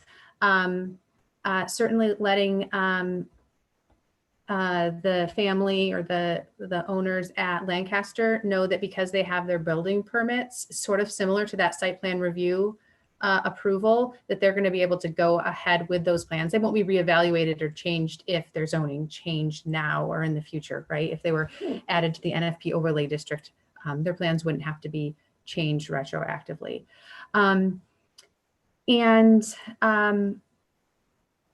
So then a couple of others, had called and asked questions. And so we were able to talk through kind of, what characteristics and features their property had and how that got included into the overlay district. In many cases, they're asking questions like, why this property and not a neighboring property? And what the approach we took didn't look at every single property and say, okay, this one's in, this one's out, this one's in, this one's out. It was a lot of properties across the city, and it was done in that sort of analytical and systematic way. But it also, we spent a lot of hours really looking at all of the neighborhoods and trying to make sure that there was, a connection or a cluster maybe of properties. But some of those, certainly that got added in that we heard from this evening, most of them are rather large size parcels for our city. And many of them have, they had no structures on the city. So maybe within a block, that was the sort of green space or cluster for that area. They may have been in a neighborhood area, but the neighborhood area had lots of open space. Some of those parcels are several acres in size. So when it's a single family home on several acres, part of what the NFP review board looked at was, is a property fully built out, even though it might have some trees? That doesn't seem like a good use of the city's time or that board's time, and especially not the property owner's time if they don't really have many natural features. So definitely looking at those properties that might have more potential for change over time, or redevelopment, or those that have lots of natural features and very little impervious surface, for instance. So that's how some of those parcels got picked up. And the conversations I had was kind of about, questions why a parcel was included and what natural features were taken into consideration. And a little bit about the zoning code and some of the implications or rules that they may have to follow on their properties. Charday. Sorry, I just had one other question, because I did have a couple people ask me that are residents. And my question is, when you send out the notices, because I know we mentioned the property owner, if the property owner has a renter at that home, at the residence, and the property owner has a different address, does the notice then go to the property owner's address that they have on file, or does it actually go to that resident? So the way we pull that information is that we include a letter and an address for both the physical location, and then the city collects the data and has the information for the taxpayer. And in some cases, those are the same, right? If it's an owner occupied kind of house. But in a lot of cases, and that's why we ended up having so many notice letters, 6,200 for, 1,100 or less than 1,100 parcels. But in part because it was a lot of large parcels around smaller parcels, and sometimes a lot of that duplication where we wanted to make sure the letter got to the physical address for whoever resided there, and then a taxpayer if that was different.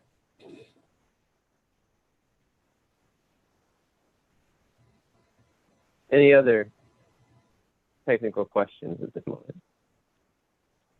And if not, we would need a motion. I need to get back to the top of my agenda here.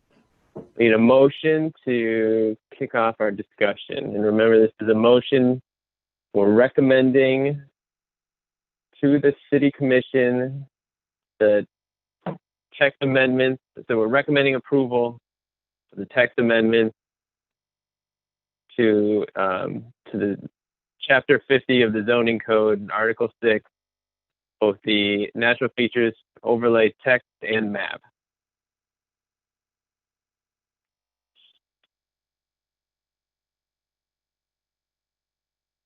Someone want to make a motion similar to that?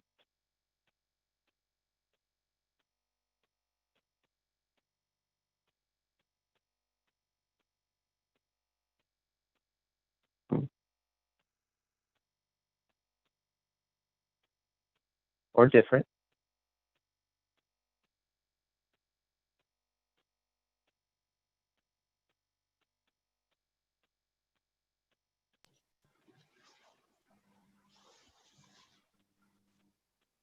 I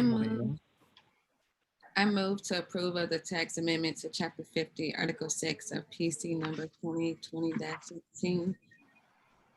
Basically to say the zoning code and the NFP overlay district map to the City Commission, natural features protection overlay text and map amendments to Chapter 50 of the zoning code, Article 6.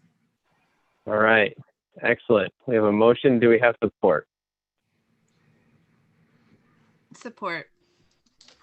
Motion by Phipps, support by Greenman Wright. Thank you, guys. Good. Now we can have discussion. Do no one want to make a motion because no one wanted to go first? Is that what the deal was here? And it's a great disadvantage not to have a printed packet. Let's all be honest. Windows. Yeah. Well, Ms. Phipps, would you like to kick us off? Yes, I just wanted to say thank you for explaining everything with the new phases and updates. Seems like you have heard people on both sides for support and against it. A lot of people have chimed in. I believe that the definitions, the zoning, and the map was all laid out in the overlay district as well with Article 6. I believe it considers all of the 2025 master plan. The change of conditions were met. And lastly, I think it demonstrated the need for the community. I believe the phase protection gets a little bit, I don't know, they don't understand the term, what's protected, what's not protected. Does this mean I can't build? Does this mean I cannot do things? So I think that's a lot of questions and concerns for the public. But overall, I'm gonna say I approve and we'll go with the recommendation to the City Commission.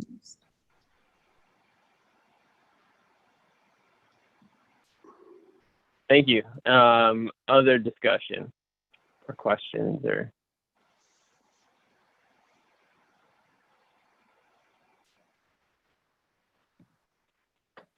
Yeah, Brian. I wanted to bring up the question that some of the folks had about removing their parcels. Not that I necessarily agree with it, but and then I think Commissioner Urban seemed a little concerned about that as well. I don't know. I personally agree with the natural features protection. I watched the webinar. I didn't attend live, but I watched. It was also very helpful, and I understand the need for both public and private parcels to be included if natural features are to be protected. But I mean, is there any sort of concern about how private homeowners are affected, or is there any? I don't know. I think this issue won't go away easily, and so I'm not sure how the best way to discuss this is. I can jump in. I kind of have the same concern as Brian.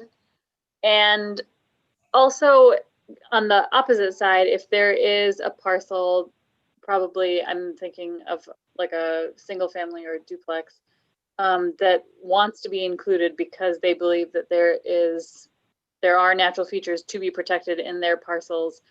Is there a mechanism? Is there a process for inclusion or exclusion out of the overlay? And maybe that's something that we can discuss. So I'll let Jamie answer the Jump in. details, but I just want to say first that phase one includes a lot of residential structures, right? So the same type of structures that are included in phase two or the same type of lots were included in phase one. And so I just want to be clear that it's not a new type of lot that's being proposed for inclusion. It was a more detailed mapping procedure because we had more time. If you recall, we had a 6-month moratorium involved in getting it set up. We used data that we had and did as thorough of a job as possible. And it said from the start, we will do a more detailed process to make sure that we didn't miss. So I just want to be clear that there aren't there aren't new, it's not that we didn't have any residential parcels before, single family parcels before, we certainly did. And of course, because we've expanded it or we're being proposed to expand it by 800 parcels, of course, there's going to be residential parcels because frankly, that's what most of the city, I mean, look at the zoning map. That is what is the dominant use within the city. The other thing that I just want to say is that, it is set up back in phase one, it was set up, and Jamie talked about some of those principles, to be managed on small properties and large properties and properties with some features and properties with one feature or multiple features. And it was set up to be able to be overlaid on all sorts of properties and work. And in those rare cases where something did not work because the parcel is so unique in size or the project is so unique, just like every other zoning district, there's always the relief valve of a variance. And so, that exists for all the districts, for all the unique cases. So I just want to make sure that we're clear on jump in that. here, Christina, and give an example. I was going to give an example of how thought and consideration was put into different parcel sizes. For instance, the setback to water is on a sliding scale based on the size of your property. So if it's over an acre, it's a 25-foot setback. And that was taken kind of from science, and that's a pretty standard buffer. But we also understood that on our really small parcels, if you're, less than a half acre, even less than a quarter acre, the setbacks kind of went down because we knew you were going to need space to do the things you need to do on your property. So, it's 15 feet and just gives a little bit extra room to make sure that, without having to seek a variance, you could put in a shed or, expand your deck or, whatever is needed. And there also are a lot of built-in allowances or exceptions whereby, we have the slope setback for no new buildings. But if you have something that's existing in the slope, there's even an allowance to allow for an addition or to allow for those changes, knowing that not everything stays static and not to punish someone for, having a structure that's, in this sort of right in the, middle of a natural feature. And so in those ways, we have tried to build in some flexibility and some allowances for things that we thought would come up often, so that the variance is that relief valve, as Christina mentioned. We've only had a few requests. We've had, just over 10% of our overall projects that go through site plan review are NFP. So we've tested a pretty good number, and I think we'll continue to look at that over the next year and do those sort of fine adjustments. But certainly, I think that overall we found that there's been a lot of success to it. The rules do allow folks to do the things that they want to do or propose new development. It just tends to, again, kind of make sure the design incorporates those natural features.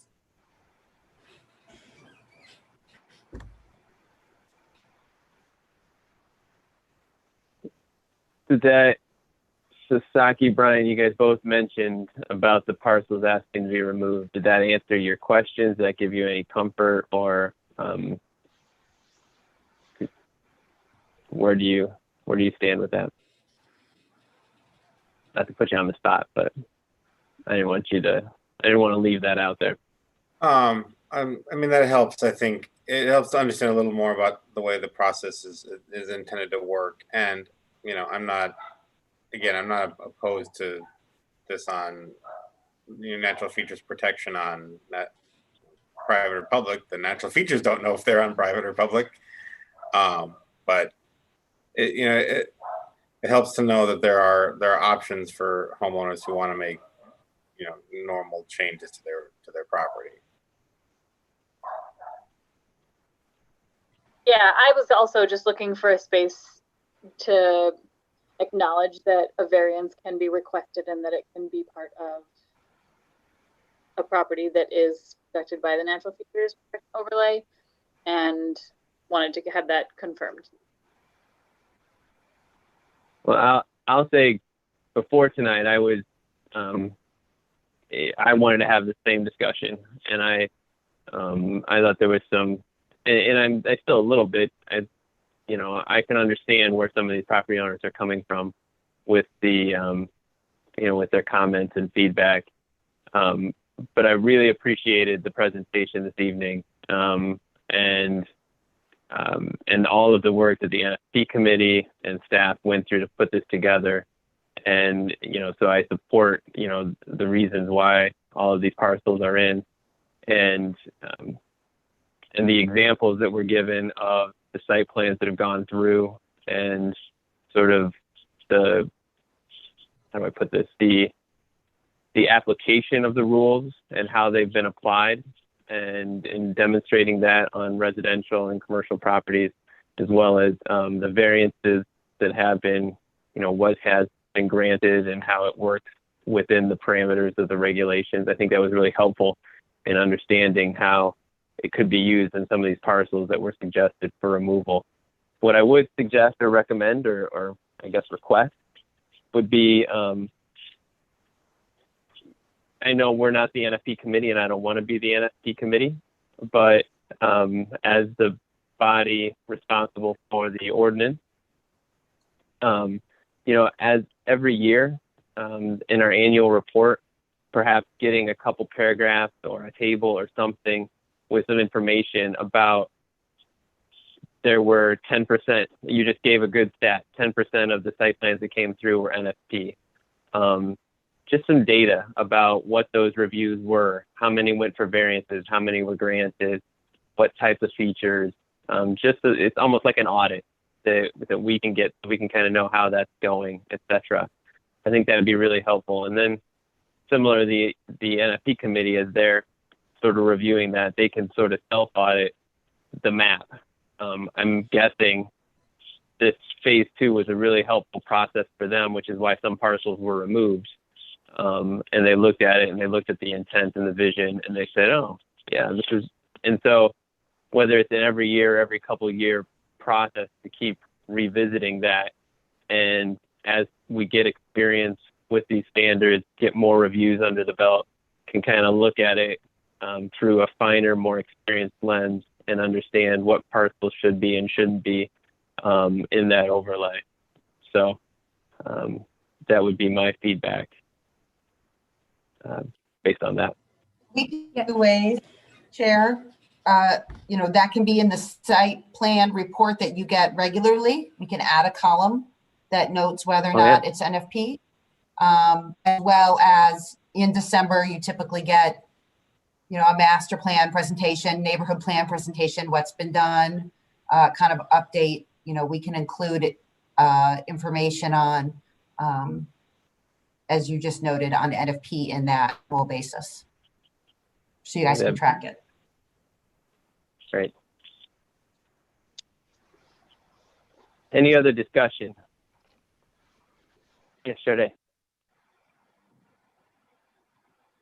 I will say I do like with this update, the rest of the properties that were being added to the protection with the waters that the wetlands that we do have, because I remember with the first one, it was kind of discouraging to see like certain places that weren't protected, because in Kalamazoo, we have so much nature and so much wildlife, and those things do need to be protected. So I do like that there was a double check and like go back and that we've covered other things, because we need to be protected. Because when you have people that want to come in and build businesses, and when we didn't have that set up, it leaves a lot to the unknown. And the fact that we're getting ready to add more things to it and make it much more clarification, so you don't have businesses that come in or people that are looking to purchase property that have questions, that we have it start to have it all labeled out, like that's what this is, looking at the slopes, looking at the different wetland, talking about the animals that need to be protected, the different trees and everything else, that we have that laid out.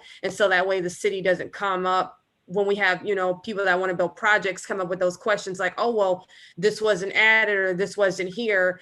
And I'm glad that we've added on more and that we're doing better, because that definitely needed to be, that was one of those things that needed to be done, because I hate to see a lot of nature not be protected here in Kalamazoo, because we do definitely need to do better with it because of our water and flooding and things of that nature. We need to make sure that we keep those things protected.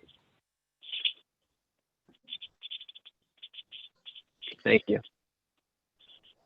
Any other comments, discussion? Emily? I do have a lot more thoughts, but one thing that I do want to bring up, and I know I'm aware of the state regulations on notice, but I do want to point out the fact that we consistently have this problem. And I wish that there was a better way that we could work as a body with the public in taking on large projects like this with rezoning. And this is a perfect example where people feel that there was not enough time. And in all honesty, I don't think there was for people really to engage with this in a meaningful way beyond just the theoretical, but actually thinking about what are the implications for me and my project or me and my property. I wish that there was another way that we could do this, either with like a work group or with a more generous period of notification for property owners. I know that we had a summer-long process of pinpointing and engaging, but if you're not engaged with the city on social media or on a previous email list, you would have no idea that that's going on. There's a baby. We happened to receive a letter because we're within 300 feet of some property that's being added. And I was just like, what is this? And I was like, oh yeah, that's this. And I'm a really connected person. I knew what was going on, and it did kind of seem to come out of nowhere. And I'm a planning commissioner. So I really think that there's got to be a better way that we can make this work within the state regulations, within time. I'm not trying to be unreasonable. I'm not trying to spend more resources. I know staff time is very precious, but this seems to be a consistent issue. That being said, that's a whole other topic. I think we can, we can address that down the road. I'm still uncomfortable with this for a lot of reasons. I see the NFP being applied inconsistently over the neighborhoods, and I see the intent of making things contiguous, but that there are these random chunks that don't seem to necessarily be congruent. And I could see, you know, I checked out 925 Grant, why somebody would be like, hey, why this slope? Why this tree? Why not my neighbor's slope and my neighbor's tree? I had, you know, the same discussion with Jamie. I was like, how is this property in there, but this property not? I'm almost advocating for putting it all on. If you're going to do it to one homeowner, why are we not doing it to protect more? Because it does, in a lot of ways, it does feel unfair and like legislative overreach in a lot of ways. I know that it seems for city staff like not to be a big deal, but when you're trying to make the most of what you have, the prospect of having additional things to comply with is very scary and seems undoable and seems out of reach. You know, I'm concerned about the NFP turning into a historic district situation where people's visions are not possible because they happen to have a tree that's slightly larger than the tree on their neighbor's property. So this is not to say that I do not 100% agree with the spirit of the natural features protection or the goals. I obviously am really committed in our own personal life to preservation. It just seems really inconsistent, consistently applied. And I know obviously there were parcels that were, you know, RM5, RM15 that were included, but adding 860 parcels is a major change. And I think it's reasonable for people to be concerned and interested and passionate about it. I do not know how I'm going to vote yet, but those are my ideas. Can I speak a little bit to that topic? Please. And one is to the 925 Grant property in particular, where it might look like on the overall map, it's floating out there a little bit, but when you zoom in, it is a, you don't have to zoom in. It is a rather large parcel. It's multiple parcels within that block, and it's in the middle of the slope and it doesn't have any housing. And so the NFP tool works best on those types of parcels that have lots of open space, or half the property is wooded and sloped and it hasn't been built on. It works better in shaping new development. So there has to be a space for that new development to happen. If it's a neighborhood that's all blocks, all homes, all driveways, those things don't change very much. And so the NFP isn't really an effective tool and wouldn't make sense to kind of put them in the overlay in that way. I will say that I think staff has been really thoughtful about how we put together the rules and then how we apply those, because these are the folks that we see face to face and we get the applications and we have to work through them and work through it with them.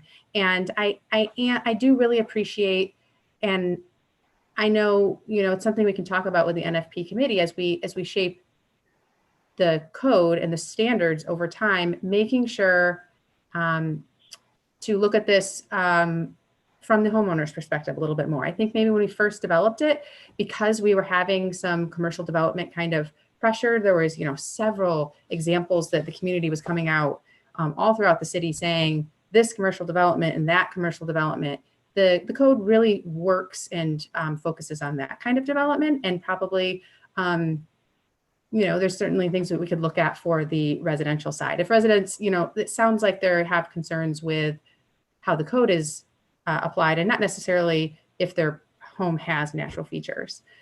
And then the other thing I'd like to add is, while I really do appreciate, it's not that we want a code that's overly burdensome, but all of our zoning districts, to a degree, have different requirements. It's not like we have anything, well, some of our codes are citywide, but in zoning in particular, right? Certain properties zoned with one designation or the other have that one can have 5 stories, one can only have 2 stories. So in that respect, as long as it's not overly burdensome, I feel like, you know, as long as the code kind of meets the intent, there's a lot of value in that, and that not every district has the same rules, and that doesn't mean it's unfair necessarily, but we should make sure that it's not burdensome.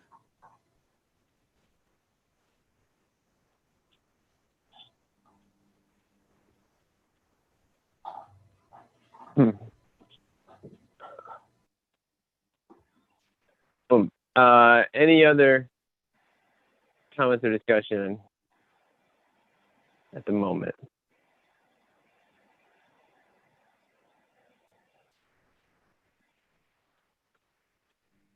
Emily, is there, I mean, your concerns are valid. What do you need, or is there a change you'd like to see? Is there an amendment you'd like to propose? Not any that would be very popular. Do you need more time? I'm just trying to help you out. I'm not leading. Right. No, I appreciate that, Greg. No.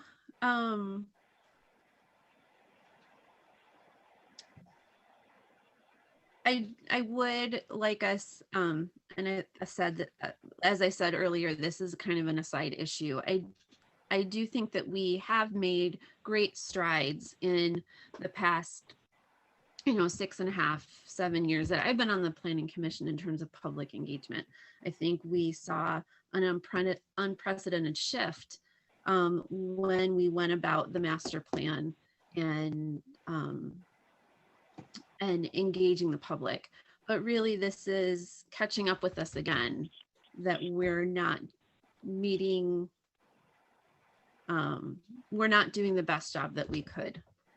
We do a really good job, but I think that it should be concerning that people feel that they don't have enough time. And I think it's representative if we've heard from, I can't remember how many people there were, I didn't write it down, but that can be extrapolated out that there's more people that felt uncomfortable with it. And I know to city staff, 14 days might not seem like very little, but given that it's not your job and that you have other things to take care of, and families and teaching children and doing all of those things that non-city professionals do, 14 days is not a very long period of time. So I think that we really need to re-examine this again. And maybe this is my soapbox in life for city engagement. But I think that's something that I want noted, because people are saying it was not good enough. And you know what, I'm going to say, yeah, 14 days, even though the state of Michigan says that that's enough, it's not enough. It is not good enough. So with that, I'm fine on going ahead and voting, but it's not good enough.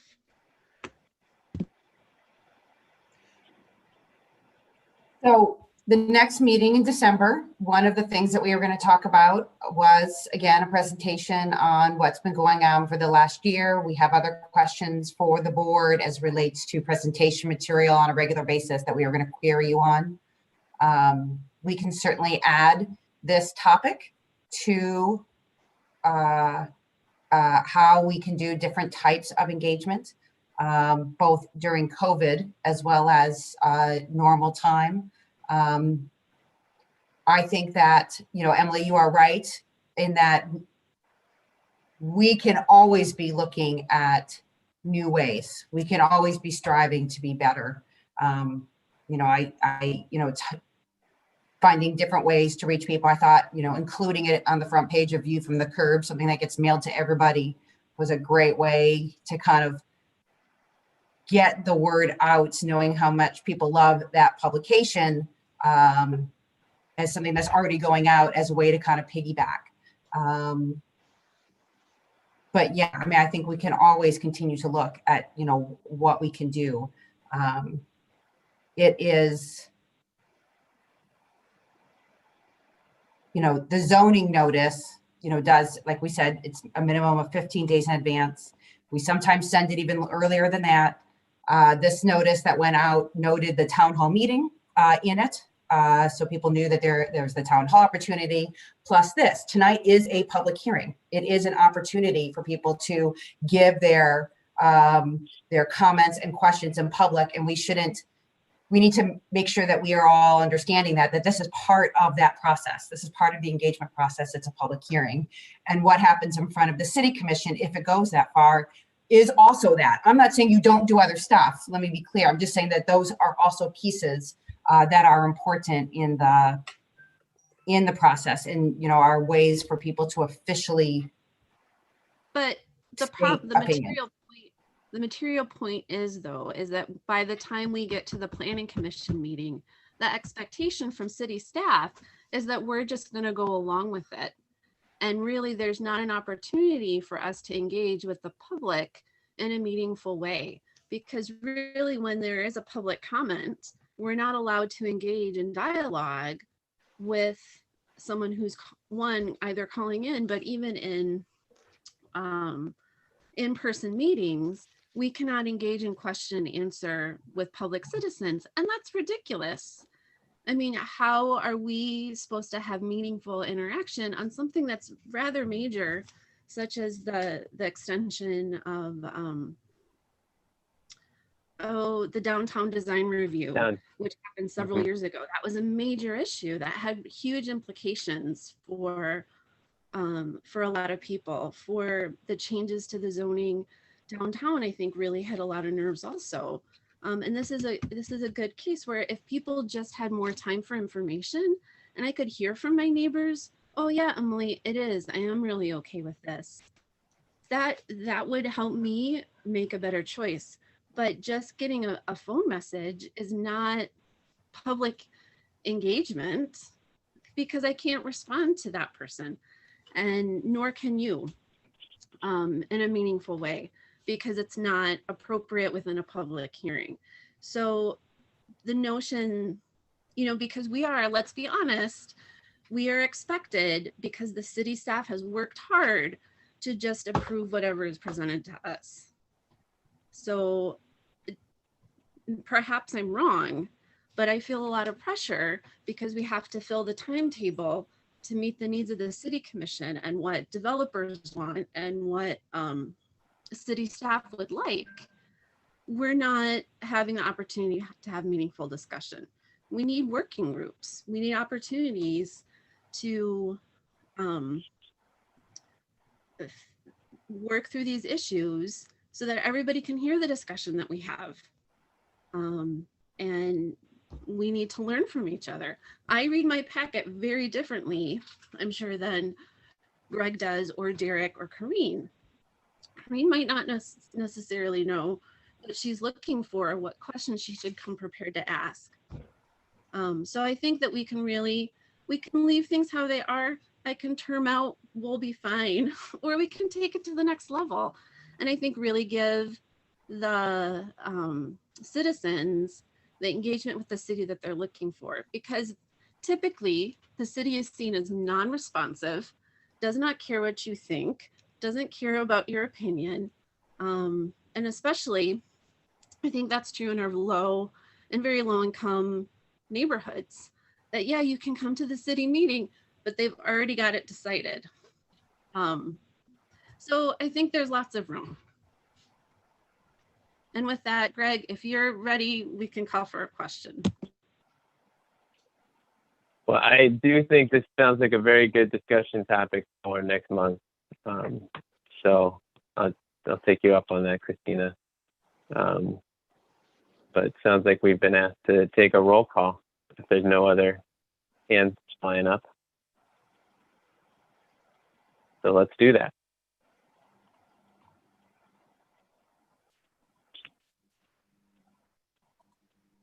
Wisner? No.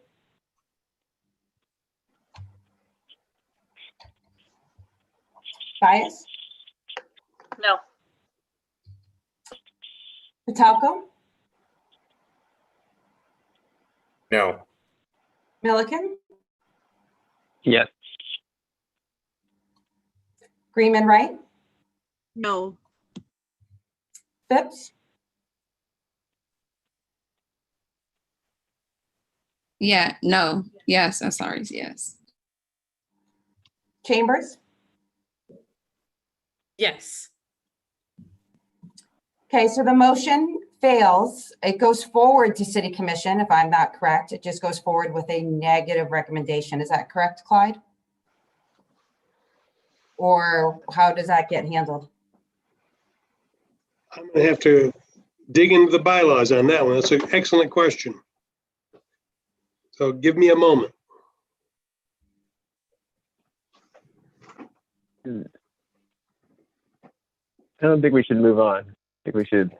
Yeah, we'll wait until we should Clyde stay gives here. the answer. And I think that depending on what the answer is, if it's going to City Commission with a negative recommendation, I would love to have a summary of, what the Plan Commission found was deficient. So City Commission can decide with the proposal. So that can be part of City Commission's decision.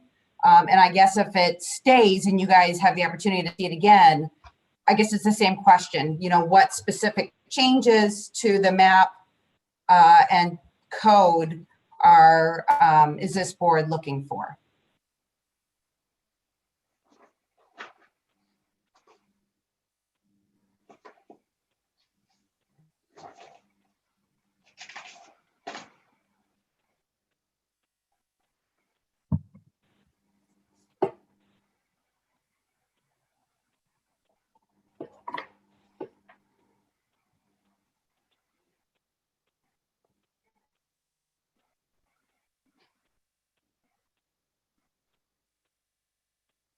I would actually like to hear from Commissioner Wisner.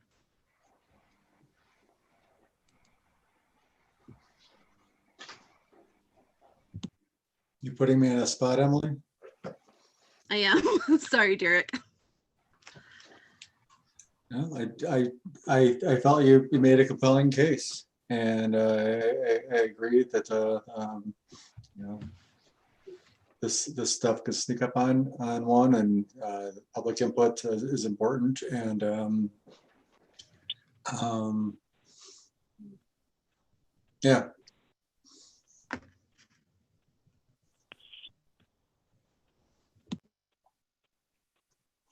So if I can jump in, I think Emily made a good point about setting up a working group so that we can have our questions answered, and that we can kind of have this discussion before it's time to make a decision. Is that something that we can consider doing? I know we had long talked about setting like an every other week meeting back when we were talking about doing site plan reviews.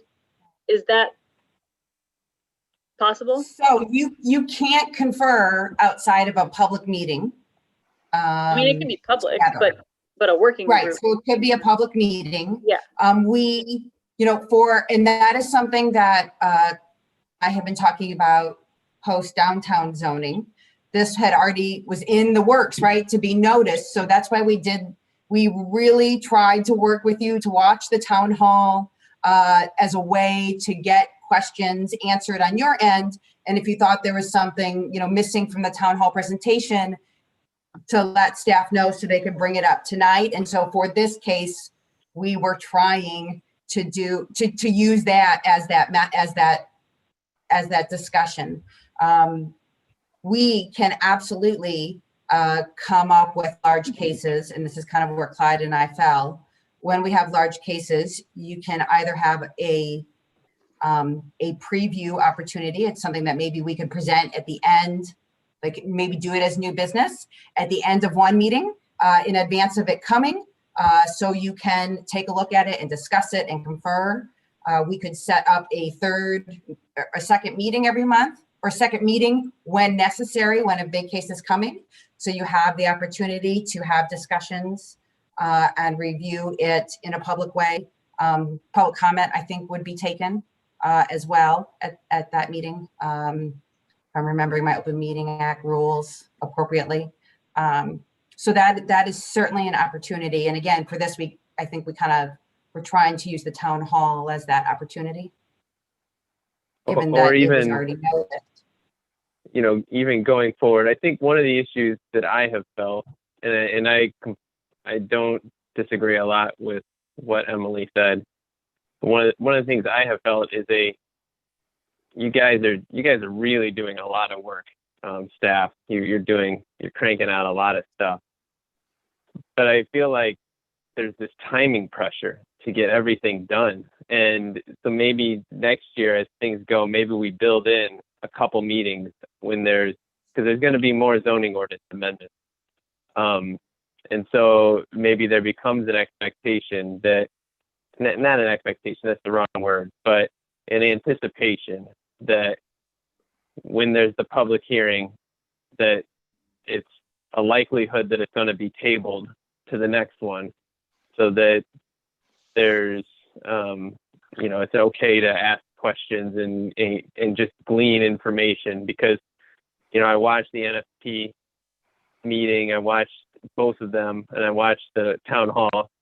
And I think in each one, we got more information than tonight. We got a ton of great information. And so there was a lot of education that was gleaned tonight that I wouldn't have gotten just from watching those other things. So that, I think there's ways we can definitely improve that without doing a whole lot of reinventing. For me, I don't feel comfortable that the case was made that this is not legislative overreach. And I am a fairly progressive person, and I don't see how this is not contributing to undue burden on homeowners.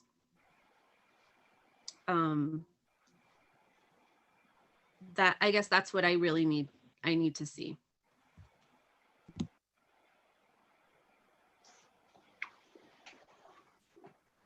Well, I have an answer, and Christina was correct. I had to look at the statute, and this does go. It can go. Let me put it this way: it can go back to the city commission. That's not to say that this body could also request staff come back with something modified that you feel you can recommend to the city commission.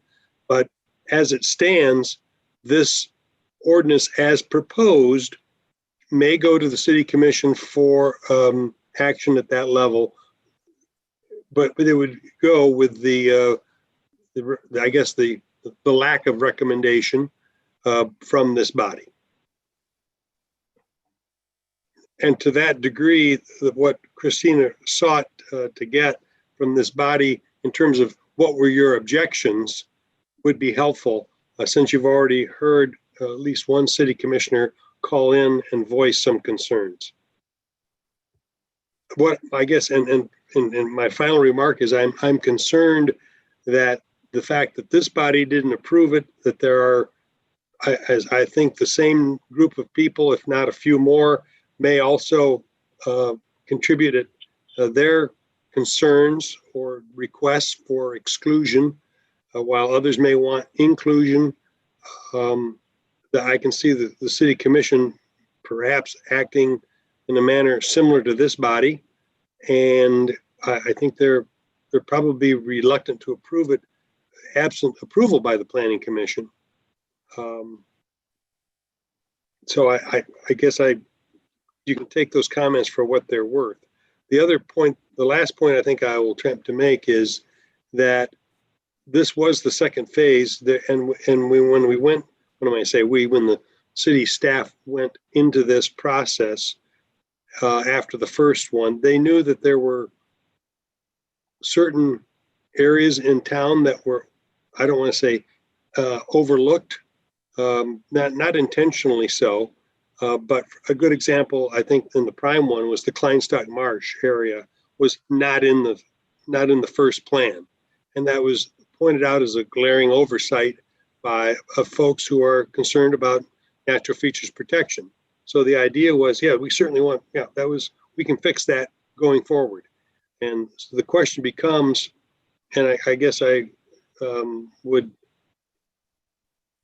ask from Commissioner Greenman Wright's perspective, if this was legislative overreach, I guess the question becomes, okay, how far can we reach that this body would feel comfortable with, and it could make a recommendation to the city commission?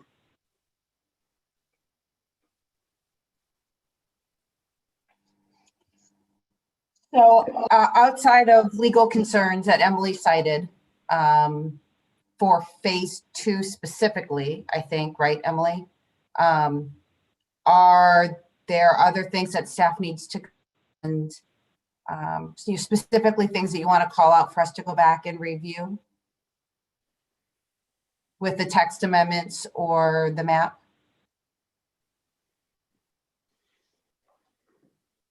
So something that I had mentioned, Christina, in an email to you was the possibility of having like an edge or a buffer, kind of like how we have neighborhood edge.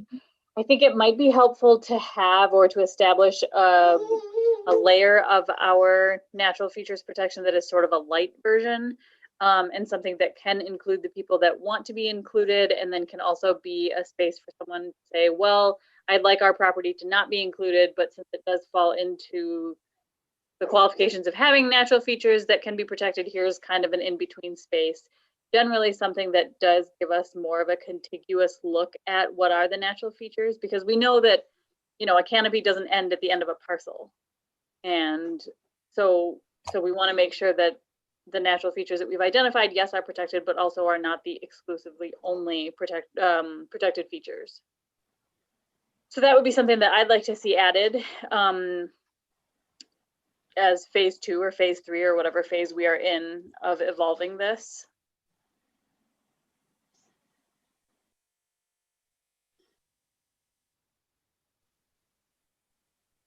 So it's the concerns, I guess, let me try to help people out. Is the concerns more, it's not necessarily with the map, it's with the regulations. Is that what I'm hearing people say? Or is it with the map as well? I think a little of both. Both. And then to build on that, is it the tweaks, the 3 tweaks that were being recommended, or are you saying you're concerned about the regulations that were approved 18 months ago? Just so I'm clear.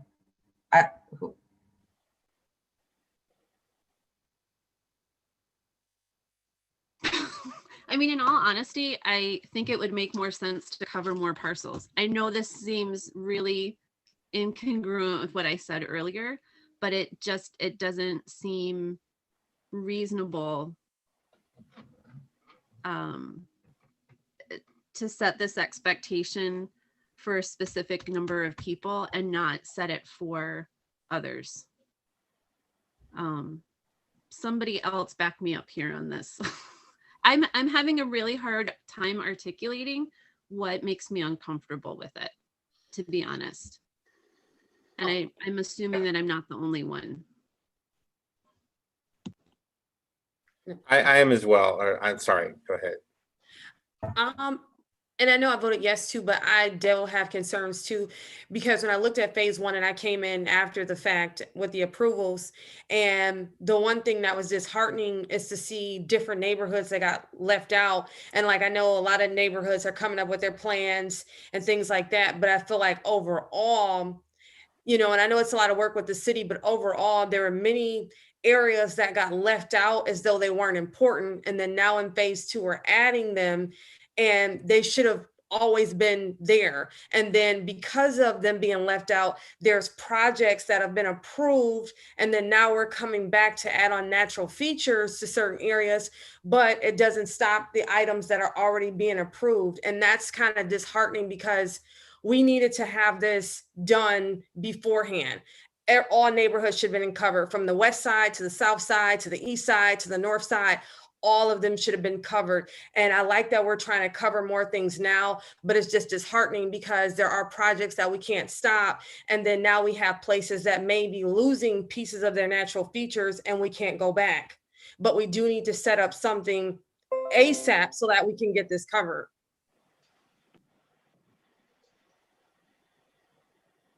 I think, Emily, if I can put words in your mouth, literally, I'm looking at the map. My neighbor, kitty corner from me, they're in one of the newly added parcels, and I'm not.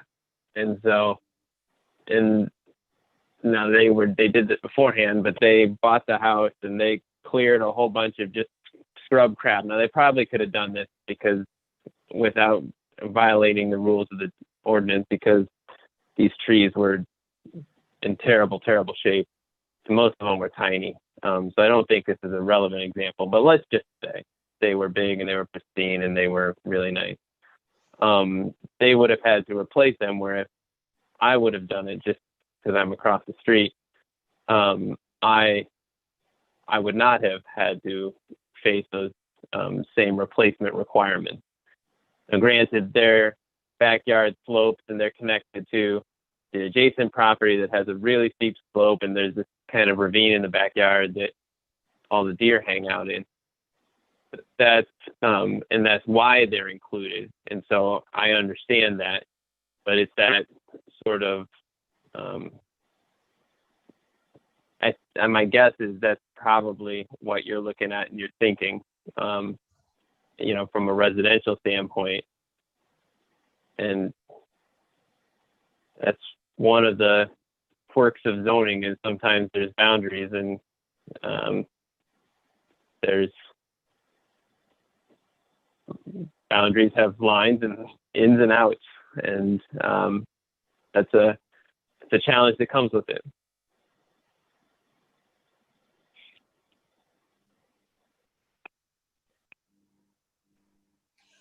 Would it help to give you more information? I mean, Jamie did present as to how, the mapping exercises that were undertaken and some of the data behind which parcels were chosen. Is there a benefit to giving, a more in-depth presentation on that, since it was based on mapping data?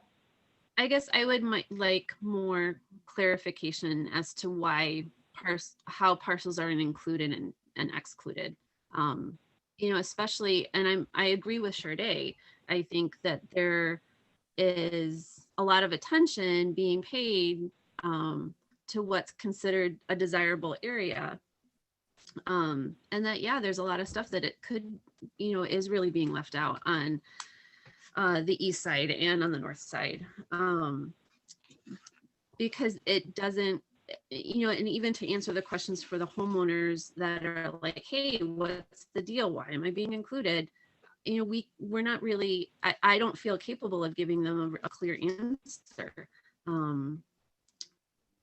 It seems really inconsistent. There is, and I was speaking with Jamie earlier, there's a natural ravine behind our house that was dug by a creek. It is, I don't know, it's steep enough that I can't walk up with it without getting winded. And I'm a fairly fit person. I haven't measured the slope. It is contiguous with the properties that are included with the Axtell Creek Park that run behind Cares, that run along the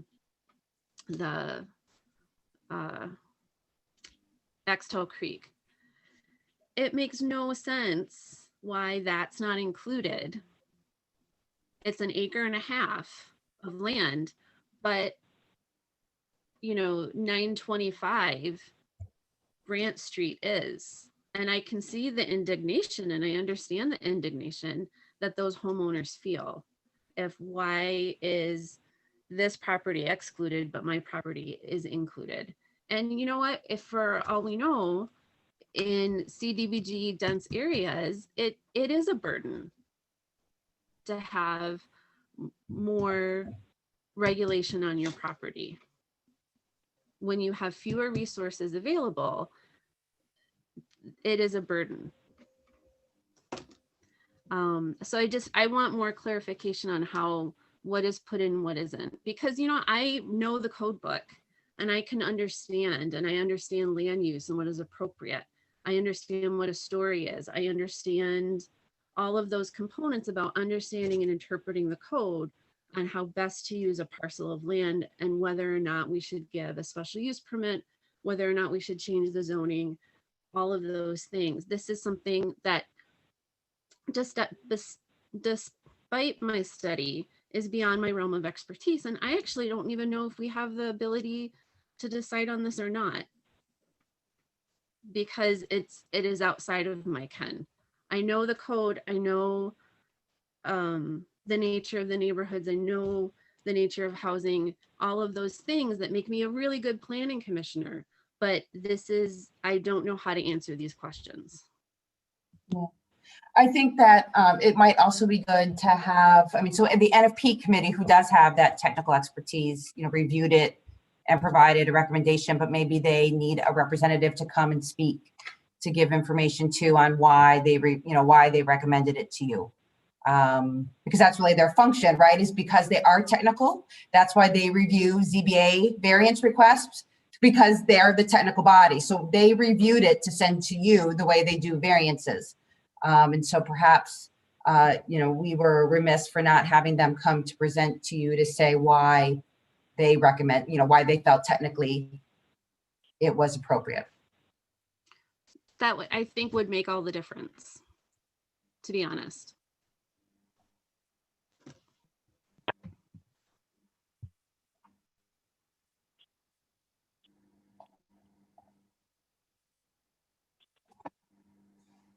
So shall we bring it back then? And rather than send it to city commission and put you guys through all that, should we bring it back here and have some of that additional presentation and material? A couple nods. Yes, that would be great. Okay. I would be very happy to review this again and have more discussion. So I would guess that would be, I'm sorry, Emily. Oh, I really think this is the type of case that deserves more than one meeting. I really do.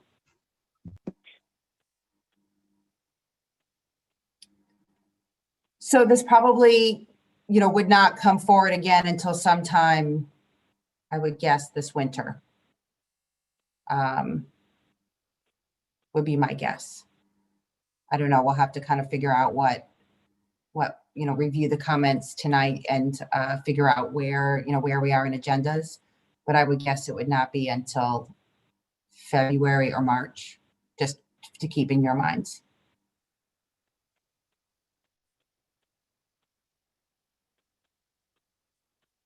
Is there any motion that's needed or anything, or any specific requests? I have one.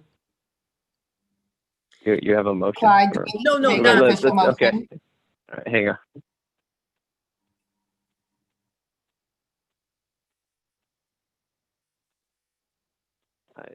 I think we need to have you unmute, Clyde. Sorry. I apologize. I think if the question is for staff, how comfortable do you feel moving this to the city commission versus going back to the drawing board and bringing it back to the planning commission? That's, I think, the real question. And I don't know that you necessarily, if you would feel more, if staff would feel more secure with a motion, giving this body giving you direction, that's fine. I think it's completely up to the Plan Commission. If they feel like they want to make a motion to do it. So is that a motion to hear it again? It's probably a recommendation to motion for staff to another bring it public back to Plan Commission, right? Yeah. Okay.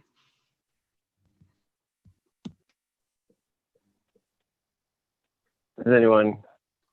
Because I guess I'm saying that because what I foresee is either the city commission, if I was a betting man, I don't see the commission approving it, given the fact that this body is not recommending it, and given the fact that there will be similar groups or numbers of people who will make the comments you heard this evening at the city commission level, wanting either their parcel removed, or they feel that somehow this process wasn't adequately noticed. So I can see the commission either saying no, I can see it actually maybe, or booting it back to this body.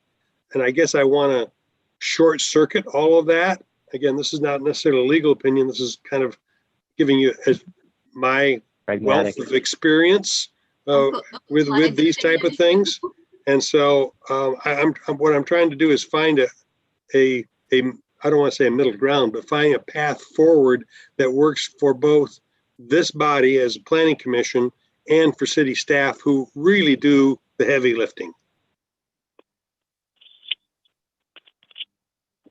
Well, then let's get someone would be inclined to make such a recommendation with this come back.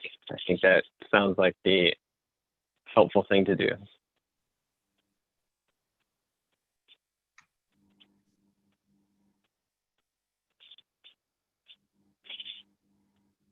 All right. I would motion if I had a little bit more clarity on what I am exactly asking for it. I move to rehear the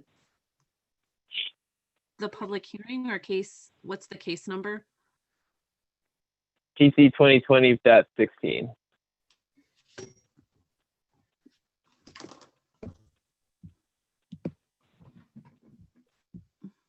Did you hear that? Yes, I didn't hear the one number, so I'm looking at it. Oh, PC 2020.16. 2020.16. My apologies. I'm sorry, I did not print this out. Well, let me see if I can assist you. I think that the motion would be to request staff review this matter, given the comments that have been shared with them both by the public and the planning commission, and return an amendment within, I'm going to say, 6 months' time. I mean, Chris, the planner's already indicated this is likely to not come back to this body until February or March. That fits within that time frame. Okay, I move to request that city staff represent PC 2020.16 within the next 9 months. I'm sorry that I didn't, sorry, no discussion. Do we have support? Support by Patalco. Excellent. Any discussion on the motion? Yes, I will apologize for not asking for this to be tabled. To be honest, I did not feel as though that was an option. So my apologies, and I would really love to hear this with more information and more clarification. Well, good learning opportunity. It's always an option. So, but we're getting there anyway. So, any other discussion here? If not, do we need a roll call, or can we all just? I think a voice vote is probably sufficient. Yeah. All right. All in favor of the motion, say aye or raise your hand. Aye. Aye. Any opposed? All right. Good. Thank you. Thank you all. Thank you again, Jamie and Christina. Detailed work and presentation, and we look forward to hearing about this again. And thanks, Clyde, for your guidance. Any other business? There's no other business this evening. Are there any? Well, we can do it under city planner report. Okay. Are there any citizens' comments, non-agenda citizen comments? There are no There are other none. citizen comments. Oh, excellent. Did Mr. Urban rejoin us? Don't think so. So no additional city commission liaison comments. So the city planner report. I believe that the 2021 calendar was included in the packet. Is that correct? It was. You know, I wanted, you know, we always want to give you ample time to review it, in case, you know, there are some dates that fall close to holidays. We often have one that falls under spring break, which maybe doesn't mean anything next year.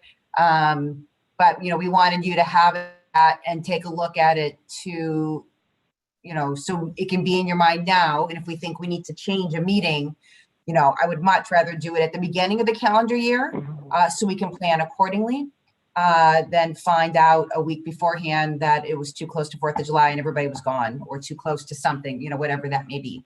So we can discuss it at the next meeting if there's something, since that's really going to be, right now we only have one case coming forward for that meeting, plus a lot of other business. The CIP is going to be presented next month. The Imagine Kalamazoo discussion will be next month. Our discussion on engagement will be next month. So we have a lot of non-case work to do. We can discuss what the calendar then as well, but please take that and review it. Good, thank you. Any other city planner report items? I don't have any more. Oh, actually I do. So, sorry, always. We are in the process of, you know, advertising for new members. There are some that are going to term out in March. We are short now because Commissioner Espinoza had to leave our board. So if you know of folks or you want the flyer, Pete made a great flyer. We need people on this board. We desperately need members of the Zoning Board of Appeals, you know, which is a critical body, quasi-judicial body, that I think sometimes gets overlooked for Plan Commission, but critical importance. And historic, is it district or historic? Historic District Commission Is also looking for members.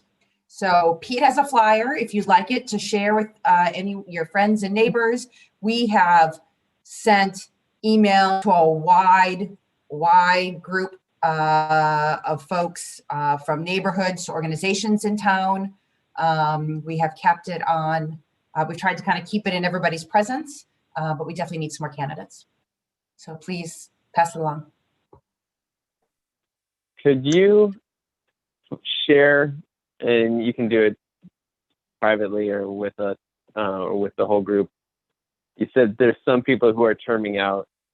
I think we all tend to forget what our terms are. Would you mind sharing with everyone the terms that everyone serves? That'd be That's part of that information in December that we were going to share. So. Thank you.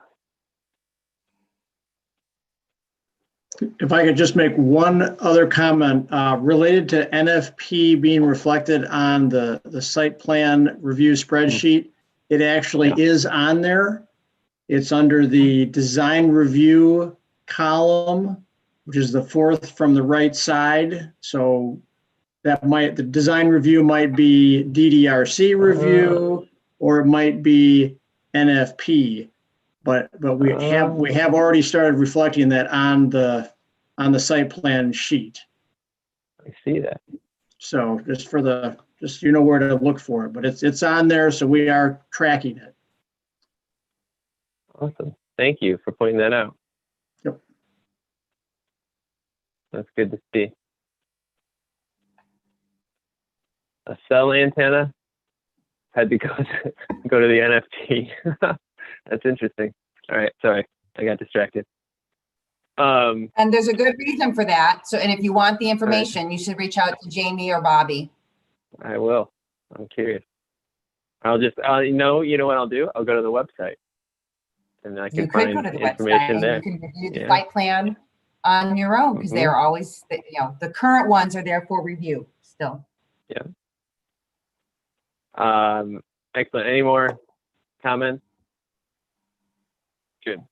Not good, but good. Thank you. Thank you for that. Any comments by planning commissioners?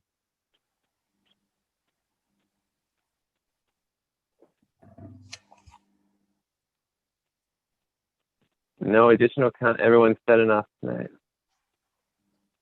Well, I'll just add thank you for your discussion tonight. That was good. Everyone shared their questions and concerns, and that was very good. So I appreciate that very much.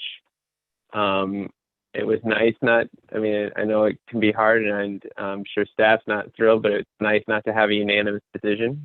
So having diversity of thought is critical on these types of boards. So kudos for that. And otherwise, just everyone be safe and stay cool out there. So with that, we're adjourned. Thanks, everyone. Good night. Good night.